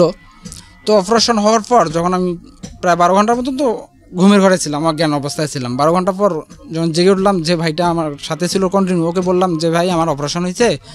হ্যাঁ তোমার তো অপারেশন হয়েছে। মানে আমার কোন জায়গায় অপারেশন হয়েছে? তোমার পেশাবের রাস্তায় অপারেশন হয়েছে, এটাকে বললে লেজার অপারেশন। মানে তাই আপনারা লেজার অপারেশনও করছেন? হ্যাঁ। আমার কিন্তু এটা বুঝতেছি না, আমি ওখানে পাইপ দেওয়া আছে, ক্যাথাটার দেওয়া আছে। তারপর 3 দিন পর ওরা ক্যাথাটারটা খুলে দিল। আমি দেখলাম খালি পেশাবের রাস্তার মাথায় একটু খানি মাংস কাটা আছে। আমার মনে সন্দেহ জেগে গেল, যেটা আমার অপারেশন করে নাই, কিছু কিন্তু ধামা দিয়েছে। তো 1 মাস পর ওরা ওষুধ দিয়ে দিল আর কি, লিখে। অপারেশন করছিল সাহেব আলী স্যার। তো 1 মাস পর আমার সমস্যাটা আবার বৃদ্ধি, আমার কোমরে ব্যথা, প্রচণ্ড ব্যথা এসে গেল, পেশাবের প্রচণ্ড জ্বালা। তখন আমি আবার মোবারশের স্যারের কাছে আসলাম। মোবারশের স্যার বলতেছে অপারেশন করছো? জি স্যার অপারেশন করছি। কোথায়? দাইমুল্লায়। দাইমুল্লা আবার কোথায়? স্যার রংপুরে তো দাইমুল্লা। আমি চিনি না। কোন ডাক্তার করলো? মনে স্যার সাহেব আলী। সাহেব আলী পেটের ডাক্তার, তো এই জায়গায় হাত দিল কেন? আর তোমাকে ওর কাছে নিয়ে গেল কে, আর অপারেশনটা করালো কে? মোবারশের স্যার খুবই গরম হয়ে গেল, হয়ে বলতেছে যাও ওকে 50,000 টাকা দিয়ে এসছো, সুগম স্যারের কাছে যাও, সুগমের কাছে যাও, তো ওকে 50,000 টাকা দিয়ে দাও। আমার কাছে তোমার চিকিৎসা নাই বাবা, তুমি সুগমের কাছে যাও। ওই কথা বলে উনি আমাকে বিদায় দিয়ে দিল। সুগম স্যারের কাছে গেলাম। সুগম স্যার দেখে বলতেছে, দেখলো আমাকে টেপটগুলো যাবতীয় দেখে বলতেছে যে অপারেশন লাগবে না, চিকিৎসায় ভালো হবে বলে উনি চিকিৎসা করা শুরু করলো। নাগাতার 6 মাস চিকিৎসা করলো উনি।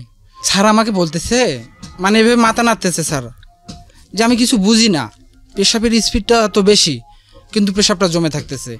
পেশাবটা জমে থাকলে তো হবে না, এভাবে তো পেশাবটা জমে থাকলে 2টা কিডনিকে নষ্ট করে দেবে। আমি একটা অ্যান্ডোস্কোপি করব, তুমি মেডিকেলে ভর্তি হও, ডক্টর অ্যান্ড ডায়াগনস্টিক সেন্টারে ভর্তি হও। ডক্টর অ্যান্ড ডায়াগনস্টিক সেন্টারে ভর্তি হলাম, অ্যান্ডোস্কোপি করলো। করার পর বলতেছে যে আমি এখানে ছিদ্র করব, পেশাবের মানে এই জায়গায় ছিদ্র করে তোমার কিডনি 2টা ফুলে গেছে, কিডনি 2টাকে বাঁচাবো। বাঁচার পর আমি দেখবো তোমার পেশাবের রাস্তা কোন জায়গায় বাধাগ্রস্ত কী হচ্ছে। তো আমি অপারেশন মানে এটা ছিদ্র করার জন্য হাসপাতালে যে ভর্তি হলাম।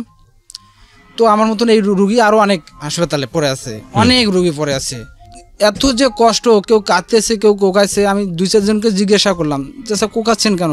বাবা 3 দিন হলো অপারেশন করার, পেশাব বার হচ্ছে না, প্রচণ্ড জ্বালা। এইগুলো শুনে আমার শালাকে তখনই বললাম যে ভাই দেখ, এই অবস্থায় আমি খুব ভালো আছি, আর যদি অপারেশন করি তো আমি এমনিতে এখানেই মরে যাব, অপারেশন করা লাগবে না। দেখে ভয় পেয়ে গেছেন। হ্যাঁ, এই জন্য একজন ব্যক্তি বলেছিল যে প্রতি মুহূর্তে আমাদের সৃষ্টিকর্তার কাছে কৃতজ্ঞ থাকা উচিত, ধন্যবাদ দেওয়া উচিত, যে সকল প্রশংসা আল্লাহর এবং সর্ব অবস্থায় দেওয়া উচিত। তো এটা শুনে একজন লোক বলেছে যে সর্ব অবস্থায় কেন দিব, মানে সে তার নিজের জায়গা থেকে চিন্তা করেছে। বলে যে তুমি যে কথা বলতে পারছো এটার জন্য তোমার থ্যাঙ্কস দেওয়া উচিত, এই যে তুমি যে হাঁটতে পারতেছো এটার জন্য তোমার থ্যাঙ্কস দেওয়া উচিত, এই যে তুমি খেয়ে হজম করতে পারতেছো এটার জন্য তোমার থ্যাঙ্কস দেওয়া উচিত। কারণ এই জিনিসগুলা যখন বন্ধ হয়ে যায়, শরীরের ভিতরে কোনো একটা ফাংশন যখন ডিসফাংশনে চলে আসে, তখন আপনি রিয়েলাইজ করতে পারবেন যে আপনি কতটা আশীর্বাদ পুষ্ট ছিলেন। হ্যাঁ, যে এই যে ইউরিন শরীর থেকে নির্গত হওয়া, আমরা প্রতিদিনই সারা জীবন জন্মের পর থেকে আমরা এটা করে আসতেছি স্বাভাবিক জীবনযাপনে। যে লোকটার বন্ধ হয়ে যায়, মানে 1 ঘন্টার জন্য অতিরিক্ত বন্ধ হয়ে যায়, 2 ঘন্টার জন্য বন্ধ হয়ে যায়, সে বুঝতে পারবে যে এটা আসলে জ্বালাটা কি, যন্ত্রণাটা কি। হ্যাঁ, এই জন্য এটা বলে না যে মানুষ বিপদে না পড়লে আল্লাহর নাম নেয় না। তো এই জন্যই আমাদের বেশি বেশি শুকর করা উচিত যারা আমরা সুস্থ আছি আর কি। জি বলেন। তারপর স্যার ওখান থেকে ব্যাগ হয়ে আসি, ডাইরেক্ট স্যারের কাছে গেলাম, সুয়েন স্যারের কাছে গেলাম। স্যার গিয়ে বললাম যে স্যার আমি অপারেশন করব না। ঠিক আছে, অপারেশন না করলে ক্যাথাটার লাগাও, ক্যাথাটার 14 দিনের মতন রাখো, তারপর দেখি। তো এটা কি জিনিস ক্যাথাটার? পেশাবের রাস্তা দিয়ে একটা পাইপ দেওয়া, পাইপ আর ওই যে স্যালাইনের ব্যাগের মতো যেটা থাকে। জি স্যার। ওখানে গিয়ে জমা হয়, পরে ফেলে দিতে হয়। হ্যাঁ, ফেলে দিতে হয়। আচ্ছা। তো ওই ক্যাথাটার যা ওই দিলাম, রংপুরে দিছি। রংপুরে দিয়ে আমি হেঁটে হেঁটে বাস স্ট্যান্ড পর্যন্ত হেঁটে আসতেছি। খারাপ লাগতেছে না, আমার খুব ভালো লাগতেছে। হাঁটে আসার পর ওই যখন গাড়িতে উঠলাম, ওঠার পর প্রচণ্ড পেন করা শুরু হয়ে গেল। পেন, হ্যাঁ, যথেষ্ট ব্যথা। তো ওই মধ্যে আমার মাথায় কোনো শেষ নিল না যে আমি আবার স্যারের কাছে ঘুরে যাব। আমি মানে বাসার দিকে ব্যাগ দিলাম। তো প্রায় 50 কিলোমিটার রাস্তা রংপুর থেকে আমাদের বাসা। তো গাড়িতে আসার পর, গাড়ি থেকে নামার পর যে আমি পা নড়াবো তার মতো আর দিশা পাচ্ছি না। এই অটোয় উঠছে, বসে আছি, অটো যদি একটু ঝাঁকা দিচ্ছে তো আমার মনে হয় কলজা বরাবর যায় লাগতেছে। আর ওই ক্যাথাটারের দিয়া রক্ত বার হচ্ছে আর কি। প্রচণ্ড কষ্ট হচ্ছে, আমি আর সহ্য করতে পারতেছি না। কি মানে পা একদম নড়তে পারছি না। অটো যে ওকে চলাবে ও, আমি চলাতেও দিচ্ছি না। ভাই আমার লাগতেছে, ভাই আমার লাগতেছে। ভাই তাহলে বাড়ি যাবো না? মানে বাড়ি যায় কী করবি? আমার তো যে যন্ত্রণা হচ্ছে, আমি বাড়ি যায় কী করবো? তুই আমাকে মেডিকেলে নিয়ে চল। তখন আমার মামাকে আবার ফোন দিল, আমার মামা আরও কারা 2-4 জন। আমি আর কিছু দেখতেছি না, আমি দেখতে পাচ্ছি না, কারো কথা শুনতেছি না। আমি শুধু বলতেছি আমাকে মেডিকেলে নিয়ে চলো, মেডিকেলে নিয়ে চলো। তো আমরা কাছাকাছি সোদপুর মেডিকেল আসলো। ওখানে মেডিকেল নিয়ে যেতে যে আমার মানে ফজর আজান পার হয়ে গেছে, প্রায় মোটামুটি 6টার দিকে, 11টা থেকে 6টার দিকে। আমাকে খুব বেশি হলে 2.5 কিলোমিটার রাস্তা নিয়ে গেছে অটোয় করে। যাওয়ার পর ওনারা ওই পাইপটা খোলাই দিল মেডিকেলে, 100 হাসপাতালে আমার পাইপটা খুলে দিল। পাইপটা খুলে দেওয়ার পরে আবার ওরা আমাকে ক্যাথাটার দেবে। আমি উঠে দাঁড়াবো, তার মধ্যে আমি শক্তি পাচ্ছি না। ওরা আমাকে আবার ক্যাথাটার দেবে, মানে ওরা আমাকে ক্যাথাটার দিলে ওকে আর 200 টাকা পাবে ও, আর ক্যাথাটার যদি না দেয় তো ও 200 টাকা পাবে না। আমার মামাকে বলতেছে, ডাক্তার বলছে ক্যাথাটার দেওয়ার জন্য, ও আবার দিচ্ছে না। আমি যে হাঁটবো, সে হাঁটিবারও পাইছি না। আবার ওরা জোর করে ধরে আরেকটা ক্যাথাটার লাগাই দিল। মানে এই মুহূর্তে আমি আল্লাহ তাআলার কাছে মৃত্যু কামনা করছিলাম যে আল্লাহ তুমি এর থেকে আমাকে মৃত্যু দাও। তারপর আমাকে এই একটা ভ্যানের মধ্যে নিয়ে যা তেতলায় নিয়ে শোয়াইলো। ব্যথার একটা ইঞ্জেকশন দিয়েছিলো, ঘুমের একটা ইঞ্জেকশন দিয়েছিলো। তো আমি ঘুমিয়ে পড়ছি। তো 12টার দিক ম্যাডাম আছে, আসি করছে কী অবস্থা, রিপোর্টগুলো দেখে বলতেছে ক্যাথাটার কয়েকদিন রাখতে বলতে স্যার, ওনা আজকে খুলে ফেলতে বলছে। তখনও আমার রক্ত বার হচ্ছে, খুব জ্বালাও করতেছে। বললাম যে আপা, স্যার বলছে যে যতক্ষণ এসে ততক্ষণ রাখার জন্য, আপনি আমার ক্যাথাটারটা খুলাই দেন। তো ম্যাডাম তখন বললো যে ফুটা করে কি, পেটে ফুটা করে নাকি ইউরিনের রাস্তা দিয়ে? ইউরিনের রাস্তা দিয়ে। হ্যাঁ, ভয়ঙ্কর। তখন স্যালাইনের পাইপের থেকে অনেক মোটা স্যার। যাদের কখনো যায় নাই, যারা কখনো এই পড়ে নাই, তারা হয়তো আমার এই কষ্টটা বুঝবে না, কিন্তু যাদের গেছে তারা। আপনার প্রতি মুহূর্তে মনে হয় নাই যে জীবনে এই ভুলটা কেন করছিলাম? এখনো মনে হয়। আল্লাহ তাআলার কাছে আমি বারবার কাঁদি যে আল্লাহ, জীবনে আমি কাউকে ভেটা কথা বললাম না, কারোর সাথে আমার কাসাল হলো না, কারোর সাথে আমার কাজিয়া হলো না। শুধু একটা মাত্র ভুল, কি বল, একটা ভুলের জন্য আমাকে এত বড় পাপ দিয়ে দিচ্ছ, এত বড় একটা কষ্ট দিচ্ছ। প্রতিনিয়ত আমার স্ত্রীও 5 ওয়াক্ত নামাজ পড়ে, এখনো 5 ওয়াক্ত নামাজ পড়ে প্রতিনিয়ত। আপনি আজকে যে কথাগুলো এখানে বলছেন, এটা আপনার স্ত্রী কিন্তু জানে না। আমার স্ত্রী জানে না, আমার পরিবারগতভাবে কেউ জানে না, আমার পাড়াপড়শি কেউ জানে না। ম্যাডাম ওই তারটা খুলাই দিল, আমার খুলাই দিল। খুলাই দেওয়ার পর ওখানে থাকলাম মোটামুটি 3 দিন। থাকার পর ওখান থেকে বাড়িতে আসলাম আর কি। বাড়িতে এসে আর চিকিৎসার দিকে যাচ্ছি না, পয়সা করে নেই। মোটামুটি প্রায় 30-40 হাজার টাকা ঋণ হয়ে গেছে। খুব বেশি জ্বালা হলে, খুব বেশি যন্ত্রণা হলে ট্যামলোসিন, স্যারদের দেওয়া ওষুধ কিছু কিনে খাইনি আর কি। খেলে কিছুটা কমে যায়, ওই অবস্থায় আসি। তো আমার এক ভাই বলতেছে যে তুই কি সাইকেল চালাতে পারবি? আমি বললাম যে ভাই এই অবস্থা আমি সাইকেল চালাতে পারি, সাইকেল চালালে তো আমার ব্যথা শুরু হয়ে যায়। কয় তোকে একটা অটো সাইকেল বানাই দেয়। কী করবো এখানে অটো সাইকেল দিয়া? কয় তুই চা পাতা দোকানে দিয়ে পারবি? মনে দেখ আমার তো বাড়িতে ভাত নাই, উপাসে আছি, যদি হয় তো কষ্ট একটু করে দেখি কতটুকু পারি। তখন ওর ফির এক এরিয়া ম্যানেজার, ব্র্যাকের এরিয়া ম্যানেজার, তো আমাকে নিয়ে যাওয়ার পর ওরা এই ব্যবস্থাটা করে দিল। তো মোটামুটি প্রতিদিন আমি বিক্রি করি 5 থেকে 6 হাজার টাকার মতো চা পাতা বিক্রি করি। তো ওরা আমার উপর সন্তুষ্ট। 1 সপ্তাহের ভেতরতে আমাকে একটা সাইকেল মোটরসাইকেল বানাই দিল যাবতীয়। ওই অবস্থায় আমার মানে আমার এই পেটের ব্যথাটাও একটু কম আর কি, একটু রানিংয়ে আছি তো একটু ব্যথাটাও কম কিন্তু পেশাবের জ্বালাটা কন্টিনিউ হয়ে যাচ্ছে আর কি। তখন ঢাকা থেকে মইনুল হক স্যার যেত আমাদের সৈয়দপুরে, তো আমি মনে হয় একটাবার মইনুল হক স্যারের কাছে যাই। মইনুল হক স্যারের কাছে গেলাম, যাওয়ার সাথে তো উনি বলতেছে, স্যারকে বললো যে অপারেশন করছো? না স্যার অপারেশন একবার করছি, তো এই অপারেশন করছে। কয়েছে ওরা মাল্লি পাঠাইছে, বললো যে ওরা মাল্লি পাইটে দিছে। স্যার এখন কী করার লাগবে? কয়েছে অপারেশনে করার লাগবে, তুমি RUG এক্সরে করে নিয়ে আসো, আমি দেখি। তো তখন RUG এক্সরে একটা করলাম স্যার, প্রায় RUG একটা এক্সরে করতে মিনিমাম হলো 20 মিনিট লাগে। তো ওখানে ওই পেশাবের রাস্তা দিয়ে একটা ক্যাথাটার দিয়ে এগুলা ওষুধ দেয়, আর যথেষ্ট জ্বালা ওখানে, প্রচুর পরিমাণে জ্বালা। যারা করেনি তারা জানবে না, যারা করছে তারা জানবে। তারপরে রিপোর্ট নিয়ে গেলাম স্যারের কাছে, বলতেছে অপারেশনে করার লাগবে। আর ততক্ষণে আমাদের মাথায় একটা জিনিস ঢুকে দিয়েছিল একজন, যে সমাজসেবা অধিদপ্তর থেকে কিডনি রোগীর জন্য কিছু সাহায্য চাইলে আবেদনপত্র করলে কিছু সাহায্য সহযোগিতা পাওয়া যায়। তো আমরা এইদিকে কাগজপাতিগুলো নাট করছিলাম। তো নাট করার পর দেখতেছি ওখানে একজন কিডনি বিশেষজ্ঞ স্যার লাগবে। তখন ওই মইনুল হক স্যারকে বললাম যে স্যার এরকম কাছে, হ্যাঁ আমি তো জানি এগুলা, আমি সাইন দিলে তুমি টাকা পাবে, কিন্তু তুমি টাকা পেলে আমার লাভ কি? স্যার আমাকে বলতেছি তুমি টাকা পেলে আমার লাভ কি? স্যার আমি টাকাটা যদি পাই আপনার কাছে আমি অপারেশনটা করবো। কাছে তার কোনো ভ্যালু আছে? তো উনি আবার ওই প্রেসক্রিপশনের মধ্যে ঢাকা মিরপুরে 1-এ থাকে, ওখানকার ঠিকানা ভাই লিখে দিল যে টাকা পেলে তুমি এই জায়গায় আসো, আর আমার কম্পিউটারের সাথে আলাপ করো। কম্পাউন্ডারের সাথে কম্পাউন্ডারের করে গেলাম। তো উনি বলতেছে যে স্যার সাইন করে দিবে, মিনিমাম হলো 10,000 টাকা নেবে। তারপর স্যার ওরা খুব মানে 10 কম মানবে না। আমার মামা তখন খুব অনুরোধ করে ওদেরকে 6,000 টাকার ভেতর কাজটা করে নেয় আর কি। ওই স্যারের একটা সাইন, একটা রেজিস্ট্রেশন নাম্বার স্যারের, আর মোবাইল নাম্বারটা সহকারে এই দেওয়ার লাগে আর কি। তারপর ওখান থেকে নেওয়ার পর ওই গেলাম, পৌরসভায় গেলাম। ওখানে দারোয়ান বলতেছে, ভাই এই অবস্থায় যদি কাগজটা দিয়ে যান তো এটা এখানেই পড়ে থাকবে, আমাকে যদি 2,000 টাকা দেন তো আমি তাড়াতাড়ি কাগজটা পাস করে দেওয়ার ব্যবস্থা করবো। ওকেও 2,000 টাকা দিয়ে দিলাম। এটা হয় আর কি সব স্তরে, যেটা দুর্নীতি আমাদের আসলে রন্ধ্রে পড়ে গেছে, এটা আসলে বলে লাভ নেই। কি হলো ফাইনালি, আপনি কি করলেন এরপরে? হ্যাঁ, তারপর ওই যে আমার 6-2-8,000 টাকা, ওটা আমার মনে হয় বুড়িগঙ্গার নদীতে আমি ফেলাই দিলাম। আজ পর্যন্ত তার আমি কোনো ইন্টারেস্ট পেলাম না। যাই হোক, ওখান থেকে আমার চা পাতার ব্যবসাটা খুব, মার্কেটিংটা খুব ভালো চলতেছে, তো আমার চিকিৎসাও চলতেছে। ইতিমধ্যে স্যারের ঘরে ব্যবসা ডুবে গেল। ওরা 1 বছরের মধ্যে ওরা ব্যবসা করতে পারতেছে না, আর ব্যবসাটা শেষ। প্রায় 60 থেকে 65,000 টাকা আমার হাত দিয়ে বাকি পড়ে গেলো দোকানে। আজ পর্যন্ত আমি সেই টাকাগুলো একটা উঠাতে পারিনি, আর কেউ আমাকে টাকা দেয়নি। তো আমি ইতিমধ্যে কিছু টাকা ওখান থেকে আমার উঠে তখন ঢাকায় আসলাম শহীদুল ইসলাম সেলিম স্যারের কাছে। আমাকে একজন বললো, যদি তোর অপারেশন করার লাগে তো সেলিম স্যারের কাছ থেকে একবার ঘুরে আয়, যদি উনি অপারেশন করতে বললে তাহলে তুই অপারেশন করবি, যদি না বলে তো না। তো এই সেলিম স্যারের কাছে আসলাম, উনি দেখলো, দেখে শুনি স্যারটা বড় যথেষ্ট ভালো, দেখে শুনি আমাকে বলতেছে, কোথা থেকে আসছো? রংপুর থেকে। স্যার 1200 টাকা ভেজেন নেয়, তো 200 টাকা কম নিল, 1,000 টাকা নিল। রিপোর্ট রাইতে করে আমাকে রাইতে বিদায় দিয়ে দিল। আমাকে বলতেছে, বাবা যদি তোমার আয়ু থেকে থাকে এভাবে 60 বছর বাঁচবে, এভাবে 60 বছর বাঁচবে, এভাবে 60 বছর বাঁচবে। এই বয়সে এই অপারেশন হয় না, তোমাকে কন্টিনিউ চিকিৎসা করে যেতে হবে। উনি কি বললো যে এটা আসলে কি কারণে হয়েছে?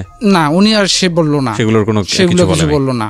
তো এই কথা শুনে আমি পরের দিন ছড়া দিতে গেলাম। তো হাসপাতালে যাওয়ার পর ওরা আবার বোর্ড সিস্টেমে রুগী দেখে আর কি। আমার সমস্ত কাগজপাতিগুলো দেখে বলতেছে, বাবা তোমাকে এটা অপারেশন করতে হবে। অপারেশন করতে হবে? কি অপারেশন করতে হবে? বলতেছে প্রোস্টেট অপারেশন করতে হবে। তোমার কি বাচ্চা আছে?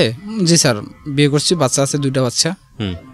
কাছে তোমার আর কখনো বাচ্চা হবে না? মনে এটা ব্যাপার না, আমার কি অপারেশনটা সাকসেস হবে? কাছে হ্যাঁ, আমরা চেষ্টা করে দেখতে পারি আর কি। আমার ওই কথাটাতে মন ভরলো না, চেষ্টা করে দেখতে পারি, আমার ভালো লাগলো না। স্যার বলতেছে যে অপারেশনটা এই বছর হয় না, এরা আবার অপারেশন করতে চললো। তো আমি ইউরোলজি সদরুল ইসলাম সুগান স্যারের কাছে গেলাম, আবার ওনার কাছে গেলাম, স্যার এরকম পরিস্থিতি। বলেছি, বাবা তোমাকে তো আমি একবারে বলছি, তুমি যদি খুব পারো তো একবার বাইরে গিয়ে ঘুরে আসো, আমি এর সমাধান দিতে পারতেছি না, অথবা তুমি অলিউল ইসলাম মারুফ স্যারের কাছে যাও, আমার ওস্তাদ উনি। তখন আবার ঢাকা অলিউল ইসলাম মারুফ স্যারের কাছে আসলাম। তো উনি আমাকে আমার সমস্ত কাগজপাতি দেখে বলতেছে যে মনে করো আমি এই ঘরটার মধ্যে আছি, তো আমার যদি শক্তি থাকে তো আমি কাপড়টা খুলে বার হয়ে যাব, আমার যদি শক্তি না থাকে তো আমি কাপড়টা খুলে বার হতে যেতে পারবো না, আমি ঘরে আটকা পড়ে থাকবো। তোমার মূত্রথলিতে তদূর ড্যামেজ হয়ে গেছে, তোমার পেশাবের যে ধারণ ক্ষমতা আছে এই ধারণ ক্ষমতা যখন খুব বেশি হয়ে যায় তখন ওই দরজাটাতে একটু ধাক্কা মারে, দরজাটা খুলে যায়, পেশাবটা তোমার বাইরে হয়ে যায়। আর যখন পেশাবের শক্তিটা কমে যায় অটোমেটিক প্রস্টেটটা তোমার বন্ধ হয়ে যায়, ও পেশাবটা থেকে গেল, আর এভাবে তোমার কিডনি বারবার ফুলাচ্ছে। স্যার এর চিকিৎসা তাহলে কী হবে? কারণ তোমাকে ক্যাথাটার ইউজ করতে হবে প্রত্যেক দিন। কীভাবে? তখন স্যার ওর পেয়ে আবার আমাকে একটা রুমে নিয়ে যেয়ে ক্যাথাটার কীভাবে দেওয়ার লাগবে, কীভাবে বেরকার লাগবে এগুলো দেখাই দিল আর কি। দেখাই দুগে দিল, তো আমি ওই বাসায় গিয়ে ক্যাথাটা প্রত্যেকদিন একবার করে রোজ রাত্রে শোয়ার সময় একবার করে দেই, বাইর করি। যখন ক্যাথাটারটা দেই পোস্টেটে যে আঘাত লাগে তখন কি যে লাগে একমাত্র যারা দিচ্ছে তারাই জানে, যারা দেয়নি তারা জানে না। তো এভাবে 13 দিন দেই আর কি। 13 দিন দেওয়ার পর 14 দিনের মাথায় আমার একটা অন্ডকোষ ফুলে তীব্র ব্যথা, আমি সারা রাত ঘুমাতে পারি না, আমার মামা আমার মা সবাই আমার পাশে, মানে আমি যে পা নড়াবো তার মতো আর আমার কোনো ক্ষমতা নেই। মারুফ স্যারের কিন্তু নাম্বার ছিল আমার কাছে, আমি স্যারকে ফোন করলাম, স্যার এই সমস্যার। স্যার বলতেছে আমি তো আগামী সপ্তাহে আসবো না, তুমি মেডিকেলে অ্যাডমিট হও। তখন রংপুর মেডিকেলে আসলাম। রংপুর মেডিকেলে আসার পর ওই ব্যথার ইঞ্জেকশন দিয়ে ব্যথাটাকে থেমে রাখলো আর কি। মোটামুটি 5 দিন না 7 দিনের মতো ওখানে থাকলাম আর কি। থাকার পর সুগম স্যার, ওলিউল ইসলাম মারুফ স্যার আসলো ঢাকা থেকে রংপুরে যায় স্যার, প্রাইমে বসে ওনার কাছে গেলাম। যাওয়ার পর বলতেছে তোমার যে ক্যাথাটারটা তুমি ইউজ করছো ওটাতে ইনফেকশন হয়ে গেছিলো, হয়তো রোদে শুকানো হয় নাই অথবা গরম পানি দিয়ে ভালো ঠিকঠাক করে ধোয়া হয় নাই, না হওয়ার কারণে ইনফেকশন হয়ে গেছে।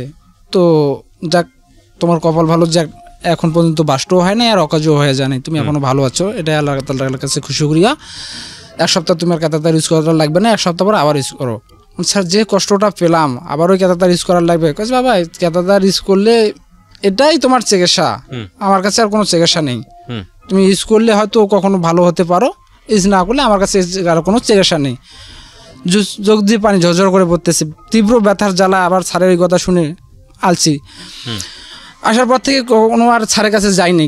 প্রচণ্ড ব্যথা হলে ওই প্রেসক্রিপশন থেকে ট্যামলোসিন, পিনোর, ট্রাজেন 2 এগুলো ইত্যাদি কিনে খাই।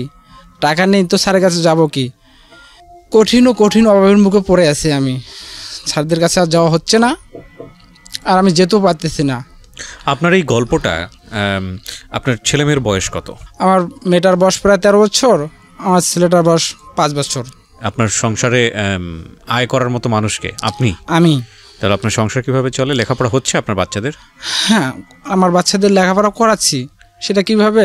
নেম্বার একটা ভিজিটি কার্ড করে দিছে, ওখান থেকে চাল পাই 30 কেজি করে মাসে। আচ্ছা। আমার বউ এর বাড়ি থেকে কাজ কাম করে, টুকিটাকি এভাবে জীবনযাপন করতেছি। আপনি কিছু করতে পারেন?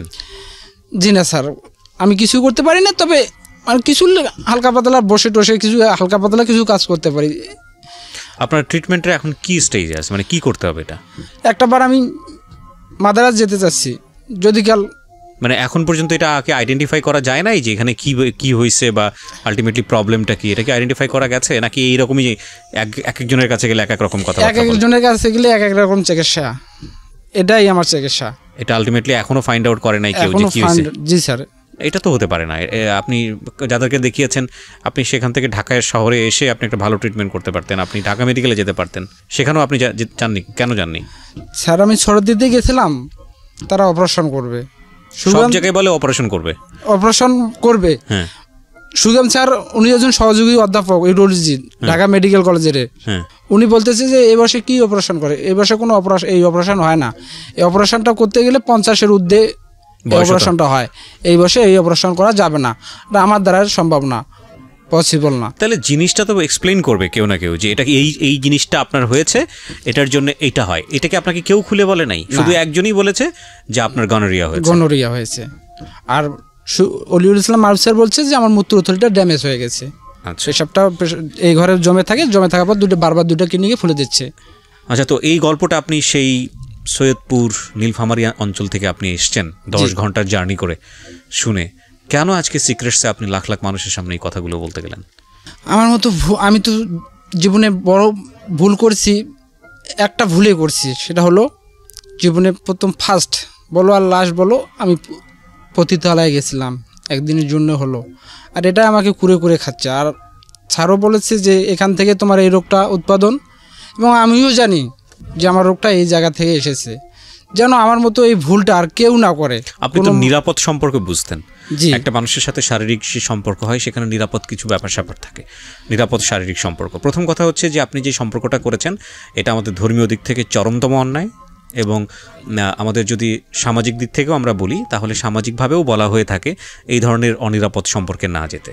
দুজন মানুষের সম্মতিতেও যদি ধরনের সম্পর্ক গড়ে ওঠে সেক্ষেত্রেও বৈজ্ঞানিকভাবে একটা জিনিস বলা হয় যে সম্পর্কটা যাতে নিরাপদ হয়, কারণ আপনি মানুষটাকে তো চেনেন না, আপনাকেও সে চেনে না, তো সেই জায়গাটা থেকে সম্পর্কটা একটা নিরাপদ সম্পর্কের জায়গায় নেওয়াটা প্রয়োজন যদি কখনো এরকম ঘটনা হয়ে যায়। আপনি কি সেই সময় একেবারেই নিরাপদ ছিলেন না? আমি জীবনে এগুলো জায়গায় কখনো যাইনি, আর এইগুলোর ব্যাপারে আমি সচেতন ছিলেন না। তার মানে আপনার এই ধরনের রোগ সম্পর্কে কোনো ধারণাও ছিল না? আমার এইগুলোর ব্যাপারে কোনো কিছু ধারণা ছিল না। এখানে একটা কথা বলি প্রিয় শ্রোতা, রেডিও প্রোগ্রাম হিসেবে আমি জানি না আপনারা যারা আমাকে অনেকদিন যাবত শুনছেন, এই জাতীয় কন্টেন্ট নিয়ে আমি কাজ করেছি বহুদিন। এসটিডি নিয়ে আমি যে পরিমাণ কথা বলেছি রেডিওতে, সেক্সুয়াল ট্রান্সমিটেড ডিজিজ, আমাদের সামাজিকতায় এত কথা এর আগে কেউ কখনো বলেছে কিনা আমি ঠিক জানি না। খুব দুঃখ লাগে যে এই ধরনের অনুষ্ঠান যখন আমি ইউটিউবে আপলোড করতাম না, বিশেষ করে আমি যখন আগের রেডিওতে ছিলাম সেই সময়টাতে, এই অনুষ্ঠানগুলো রেডিও থেকে কপি করে আপনারা দেখবেন যে অনেক বিভিন্ন চ্যানেলে দেয়, এখনও আছে অনেক চ্যানেল। ইনশাআল্লাহ খুব শীঘ্রই সেগুলো বন্ধের ব্যবস্থা হচ্ছে, শুধু সাবস্ক্রাইবার না, পুরো চ্যানেলটাই ব্যান করে দেওয়া হবে, এবং ইউটিউবে সে ব্যবস্থা আছে। আমি আগে আসলে ইউটিউবটা এতটা জানতাম না, ইদানিং ঢাকা এফএমে কাজ করার পরে ইউটিউবটা নিয়ে আমার একটু মোটামুটি স্টাডি করা হয়েছে, সো আমি ইউটিউবটা এখন একটু হলেও বুঝি। তো সেই জায়গাটা থেকে যেটা আমি বলতে চাচ্ছিলাম যে এই যে অনুষ্ঠানটা, এরকম বহুত অনুষ্ঠান আমি করেছি আগের রেডিওতে, সেই অনুষ্ঠানগুলো কপি করে ইউটিউবে নিয়ে গিয়ে খুব পচা অশ্লীল কথা বলে থাম্বনেইল দিয়ে একটা মেয়ের ছবি বসিয়ে এই প্রোগ্রামগুলো দেওয়া হয়েছে, এবং যেগুলো আমার পড়লে আমার নিজেরই আটকে উঠি আমি যে কী ধরনের কথা ব্যবহার করেছে শুধুমাত্র মানুষের ভিউ পাওয়ার জন্য। ভেতরে ঢুকে দেখবেন যে পুরো অনুষ্ঠানটা যদি আপনি মনোযোগ দিয়ে শোনেন, কোনো পার্টিকুলার অংশ নিয়ে কোনো কিছু নিয়ে আপনার আসলে কখনো দ্বিমত হওয়ার কোনো ইচ্ছা। যাই হোক, এইগুলো দিয়ে এই কাজগুলো করে অনেক মানুষের মধ্যেই একটা মিসআন্ডারস্ট্যান্ডিং গড়ে করেছে, অনেক দ্বিমত তৈরি হয়েছে। তো সেই জায়গাটায় নাই পাও গেলাম, কারণ পৃথিবীতে যে কোনো ভালো কাজ করতে গেলে বা যে কোনো কিছু করতে গেলে সেটা পায়ে কাটা বিঁধবে, এটা সব জায়গাতেই হয়েছে। এটা নিয়ে আমার সেই জায়গাটায় তেমন একটা কোনো কনসেন্ট্রেশন নাইও। কিন্তু আমি যে কথাটা বলতে চাচ্ছিলাম সেটা হলো, এই যে ভদ্রলোক এখানে এসে আজকে বলে গেলেন নীলফামারীর একটা সুদূরতম এলাকা থেকে, যেখানে কোনো কিছু হলে পরিবার থেকে আগে মনে করে কবিরাজের কাছে যাও। এই আধুনিক যুগেও এটাই সত্য যে আমরা আসলে ঢাকা শহরে যারা বসবাস করি, আমরা আসলে যারা প্রযুক্তির মধ্যে থাকি সবসময়, কথা হলেই অ্যান্ড্রয়েডে ফেসবুকে ঢুকে আপডেট নেই, গুগলে ঢুকে আপডেট নেই, তাদের জায়গা থেকে আসলে এই মানুষগুলোকে জাজ করাটা উচিত হবে না, কারণ তারা এতটা সুযোগ সুবিধাপ্রাপ্ত মানুষ না। কিন্তু আমাদের জীবনের অত্যাবশ্যকীয় যে বিষয়গুলো, ইদানিং আমরা দেখলাম যে কিছুদিন আগে ফেসবুকে যে পিরিয়ড প্যাডটা আছে সেটা নিয়ে একটা আন্দোলন হলো যে এটার উপর ট্যাক্স বসানো যাবে না, এটার উপর 40% ভ্যাট, যদিও এটা একটা মিথ্যা এজেন্ডা ছিল। তো এগুলো নিয়ে মানুষ সচেতন হচ্ছে এবং এই বিষয়গুলো নিয়ে খোলামেলা কথা হচ্ছে। এবং আপনারা যদি ধর্মীয় জ্ঞানও অর্জন করেন, আপনারা দেখবেন যে with the name of almighty Allah, আমাদের ধর্মে এই প্রত্যেকটা হাইজিন বিষয়ে এত বিস্তর, এত সুন্দর, এত বৈজ্ঞানিকভাবে আলোচনা করা হয়েছে যে পৃথিবীর আর কোনো ধর্মের মধ্যে এই জিনিসটা নাই।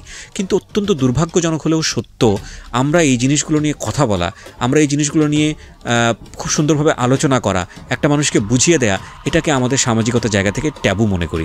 এটা মনে করি এটা অন্যায়, এটা চরমতম অন্যায়, এটা ঘোরতর অন্যায়।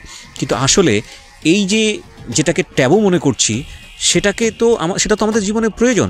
এই যে এসটিডির বিষয়টা, আমরা কি বলি সেক্সুয়াল ট্রান্সমিটেড ডিজিজ, এই সেক্সুয়াল ট্রান্সমিটেড ডিজিজ যে কত ভয়ানক হতে পারে, কত ভয়ঙ্কর হতে পারে, এটা ক্যান্সারের চেয়েও কোনো অংশে কম নয়। আপনার সিলিফিস সম্পর্কে জাস্ট করে আপনি ইউটিউবে সার্চ করে দেখেন, আপনি গুগলে গিয়ে সার্চ করে দেখেন, একটা গনোরিয়া রোগ কত ভয়ানক রকমের রোগ, এটা কি করতে পারে আপনার জীবনটাকে।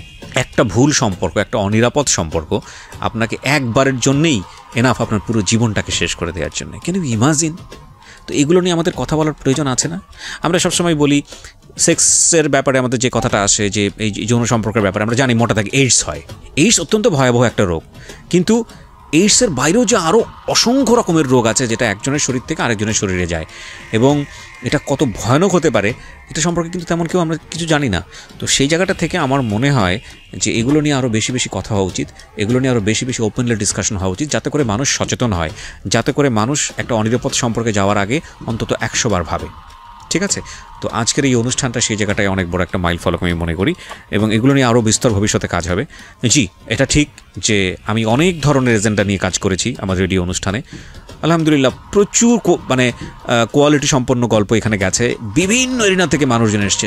7.5 years না, আমি যদি ভুল না বলে থাকি তাহলে প্রায় 9 years যাবত আমি এই ধরনের প্রোগ্রাম করছি মানুষের লাইফ স্টোরি নিয়ে। তো সেখানে এমন কোনো অঙ্গন নাই যে বাদ যায়নি, শুধু একটা অঙ্গনের গল্প আমার কাছে মনে হয় আমি এখন পর্যন্ত প্রচার করতে পারিনি, সেটা হচ্ছে এইডস ভিকটিম বা যার শরীরে এইডস আছে, HIV পজিটিভ এবং সে এইডসের রুগী, এইরকম কাউকে আমি আমার আজকের অনুষ্ঠান এখন পর্যন্ত পাইনি যাকে আমি আপনাদের সামনে পরিচয় করিয়ে দেব যে আসলে কিভাবে হয়েছে।